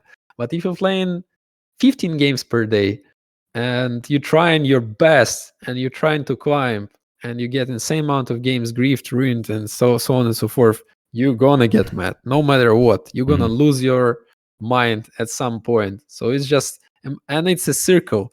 It's like you try, you lose your mind, you go crazy, you start losing, and then you restart and you start again, and you climb, and it's a circle usually in the Dota. So yeah, I had my moments where I was not nice too, and I'm definitely, even I am understanding this. I'm playing Dota for 15 years. I know how it works. It's still very hard to control yourself sometimes. So like it's definitely something that you need to always work on, I believe, as any player. And yeah, like it's just in a clip I'm nice because I have my mental strong. Like I understand what can happen. I was in those situations when you're on stream and you say something wrong, it's not good. So for Gork, I was just trying to help him, I guess. Yeah, save him from himself. Yeah, from himself, because anything can happen in those kind of moments when people go crazy, Yeah. So yeah, I definitely understand when both of them are nice guys. I played with Fishman in a team. I know Gork is probably also a nice guy too. So there is no point to go crazy on each other. Right. But I had my moments too. So I'm not the saint, I would say, as everybody else in Dota community. I'm pretty sure. Just maybe somebody don't click the mic button, and being saved. Yeah, very true. Okay, let's do some trivia. All right. So, Cinderin, so you sent me these questions. So I don't know the answer to these either. What is Dendi's favorite NBA team at the moment? This list makes no sense because you list... Okay, let me just... Is it the Phoenix Suns, the Memphis Grizzlies, the New Orleans Pelicans, or again, the Phoenix Suns? I'm going to guess here too, okay? I'm going to go with the Phoenix Suns. I have 50% of being right because it's two of the answers. I don't think there's any way that you're a fan of the Phoenix Suns, Dendi. I'm going to say the other two are good because you got Ja Morant and Zion Williamson. I'm going to say the Pelicans. Is it the Memphis Grizzlies? Yes. Unlucky, Shannon. Unlucky. But you're not even part of the game, so you have no stake. Yeah, true. I got into basketball, watching basketball last 3 years, more and more. And now I'm kind of like knowing a lot of players, knowing a lot of teams I follow. Every day I follow the clips. Sometimes I even watch matches of NBA's players. So, of course, Phoenix Suns are cool too. No problem with Phoenix Suns. They are great. Everybody hates the Suns right now, so I'm glad to hear you. You're very positive. I like them, Shannon. I'm really invested. Thank you. So what do you like about Memphis? Is it just Ja? He is a beast. Yeah, I guess. His athletic abilities are broken, and it's incredibly he's OP, right? fun to watch. Yeah, he's like in ability draft, maybe with some OP god. So that's Ja Morant. Yeah, that is true. For sure. Of course, in Phoenix Suns, I also like watching some great players. Ayton, Booker, no, not Chris Ayton. Paul. Not Ayton. Why? He's garbage. He's young. He needs to be traded. Let him some time. I'm gonna Dendi this between Gorgon Fishman here and say, you guys just relax. It's just basketball. By the way, Cinderin, you cannot flame your own players if you're Phoenix. No. That's when you flame is when it's your own player. That gives me the pass. Booker scored 58 points in his last game, Cinder. I just want to let you know that, and he's a beast. That's a lot of points. That is a lot of points. I just like 2 wins in Dota. That's very cool. Not many Dota players are NBA fans, so wait, what? Out of curiosity, what got you into watching? Guy? No, what you mean? What got you into watching? Like, what caused you? What got me into watching? Yeah. I don't know. I just love basketball. Overall, I love the competition. I love the competitive sports, and I love the team sports. In basketball, I was always a fan. I even started playing nowadays. You know, I last 3 weeks on weekends, I was going with a group of people into the gym to play basketball, and previous summer and not this summer, but the previous summer and the summer before that, I was going for outside court here to drop, like to hook a little bit, to drop ball. So like, yeah, I just got into it. So, not to brag, Dendi, but I was pretty good at basketball before I was introduced to a computer. I scored 52 points in a basketball game, and then somebody introduced me to Half-Life, and I immediately became fat the next year, and I did not play basketball again. So that's my career as a basketball player. Okay, so when we get to some tournament where it's like we have a basketball court around, we go, right? I get tired shooting the ball. Gonna run out of breath in 5 minutes. He comes back. He comes back to me. He's like, "We're about to record the podcast." He's like, "I'm out of breath." I'm like, "What did you do?" I walked up the stairs. I'm like, "Are you fucking kidding me?"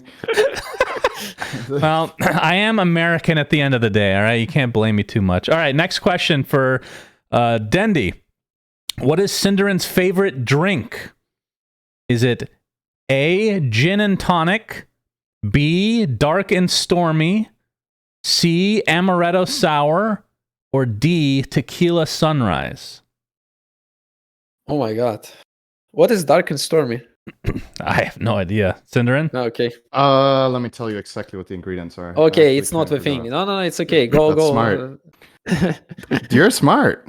-1. That's good. Okay. You're gonna try on another one? What's that one? What was the first one? What was Gin and tonic was the first one. Okay, Amaretto Sour. What's in that one? Amaretto it's Sour, okay. Sindarin? Yeah. That is correct. Very job. good. Nice guess. Did you look at Yeah. Sindarin's face when you said, what's the first one? Is that how you got it down to 50-50? I was trying to remember.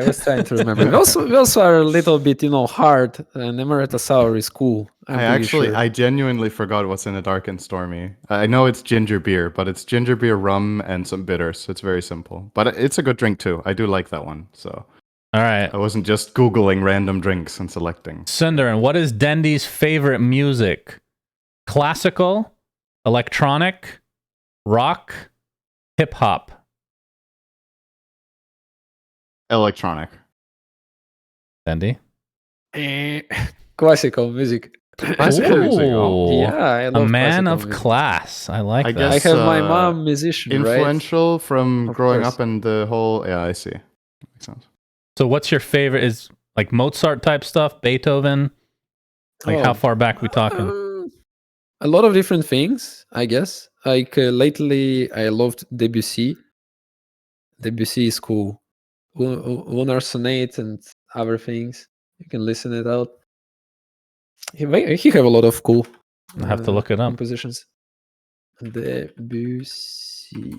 Claude Debussy. Okay. I'm doing great so far. Yeah, great job. You even scammed me out of an answer on one of my questions. That's All right, how. Dendi, which of the following sports did Sindarin play in a club for many years? I know it's shocking that he did anything outside with his pale complexion. Just the guy running out of breath. Is it A, tennis, B, handball, C, basketball, or D, hockey? That's complicated. Sindarin is tall, and I can definitely see him doing a lot of sports before. Yeah, Way before. Of course, before. Now we are Dota players, bro. I don't know if you do something now. I don't think it's basketball. By the way, Sindarin moves. Yeah, no coordination, of course. Yeah. Hockey maybe, but low chance. I walk like that. Sindarin is Danish, so I don't know. Scandinavian countries, we're probably good at hockey. Probably. But okay, let's skip hockey for now. What's other two? Handball, and the first one was Tennis. Tennis, I could definitely see Sindarin be a tennis player. I could definitely see that, but I would risk with handball. This is something weird and a bit crazy, but I can see that too. Handball. That is incorrect. The correct answer was tennis. I was close. I played So handball tennis. was just for fun there, right? Tennis and badminton are the only sports I've played in club. I played both of them for many years. Always racket sports, and I love table tennis. That's probably my favorite sport to play now. I play against Shannon. I beat him on... That's because I have an old injury in my wrist, okay? That's I mean, the I beat only him on reason. fatigue. Shannon is good at table tennis, but I beat him on fatigue. I do get tired playing ping pong. It's pathetic. Sindarin, what is Dendi's least favorite hero out of 4? What does that mean, Dendi? Out of the 4 he listed, which No, one's but his he least listed 5. Can you explain what this question is? What does this mean? Okay, out of 5. Okay. All right, least favorite Question hero didn't work out. out of 5. Is it Pudge, Quap, Primal Beast, Puck, or Shadow Fiend? Primal Beast. Dendi? It's Puck. It's So, Puck? You're out of- level 30 Puck. Out You of don't those like it. 5, so you like the other But ones it's really- more, but you still like Puck, I right? like all TI 5 1 on heroes. it, but you don't like it. I like all 5 heroes, but I got tired of Puck. I'm not gonna lie. I'm Okay, I really mean, tired of fair this hero. I'm super tired. But other 4, I'm super fun to play with. Primal Beast is a Yeah. lot of fun. Yeah, I agree with that one. I played 100 games in a month of Jesus, Primal Beast. that's insane. Did you get the set that makes him look like Roche or whatever? No. Well, you got to get I that. have That's Immortal important. one. Yeah, I guess. No, the I Immortals guess. are garbage, Denny. You can use the effects from the Immortal and then actually use the good set now. So It's good stuff. Okay, I will spend some money for chests, man. Yeah. All right, last question for Dendi. What is Cinderen's dog's name when translated to English? Is it tomato, carrot, leek, or onion?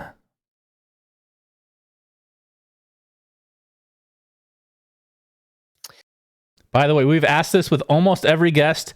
Every single person has gotten this wrong. Tomato. Is that actually true? Because nobody got it right? Nobody cares about you. You talk about your dog. The nice thing about asking this question every time, it's on every guest episode, so we know they haven't watched, and I talk about it on my streams sometimes, so they don't watch that either. That's right. No one gives a shit about cares about me. I love it. All right, good try, Dendi. Good try. The correct answer was onion. Close. It was one of the 4, surprisingly. Yeah, it was one of the 4 out of 5 options. Yeah. It was close. Yeah. I wanted to say onion. It was close. It was close. All right, that brings us to the end of the episode. Dendi, thank you so much for joining us. It was an awesome episode. Do you have anything to say to people, regarding Bait's future or your future, whatever? Anything you want to say? Sure. First of all, thanks everybody who following, and I love each and everybody of you guys, and hope you're gonna do well and not disappoint people who gonna watch us and cheer for us.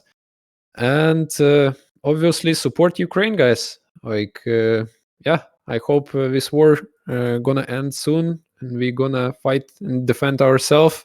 And if you can help with anything, help to Ukrainians. It's very important for everybody. So please support Ukraine. Yeah. Couldn't have said it better myself. I know Zelensky is in the US right now. Hopefully that ends up helping in some regards. But yeah I think we all also too speak for basically the entire audience that, we've talked about this quite a bit, but all the support to Ukrainians out there. All right, Dendi, Cinderen, Suns fan, goodbye. I'm saying goodbye to myself. Have a good one, everybody. Peace. We say things that don't mean anything. Subscribe. But thanks for listening. subscribe.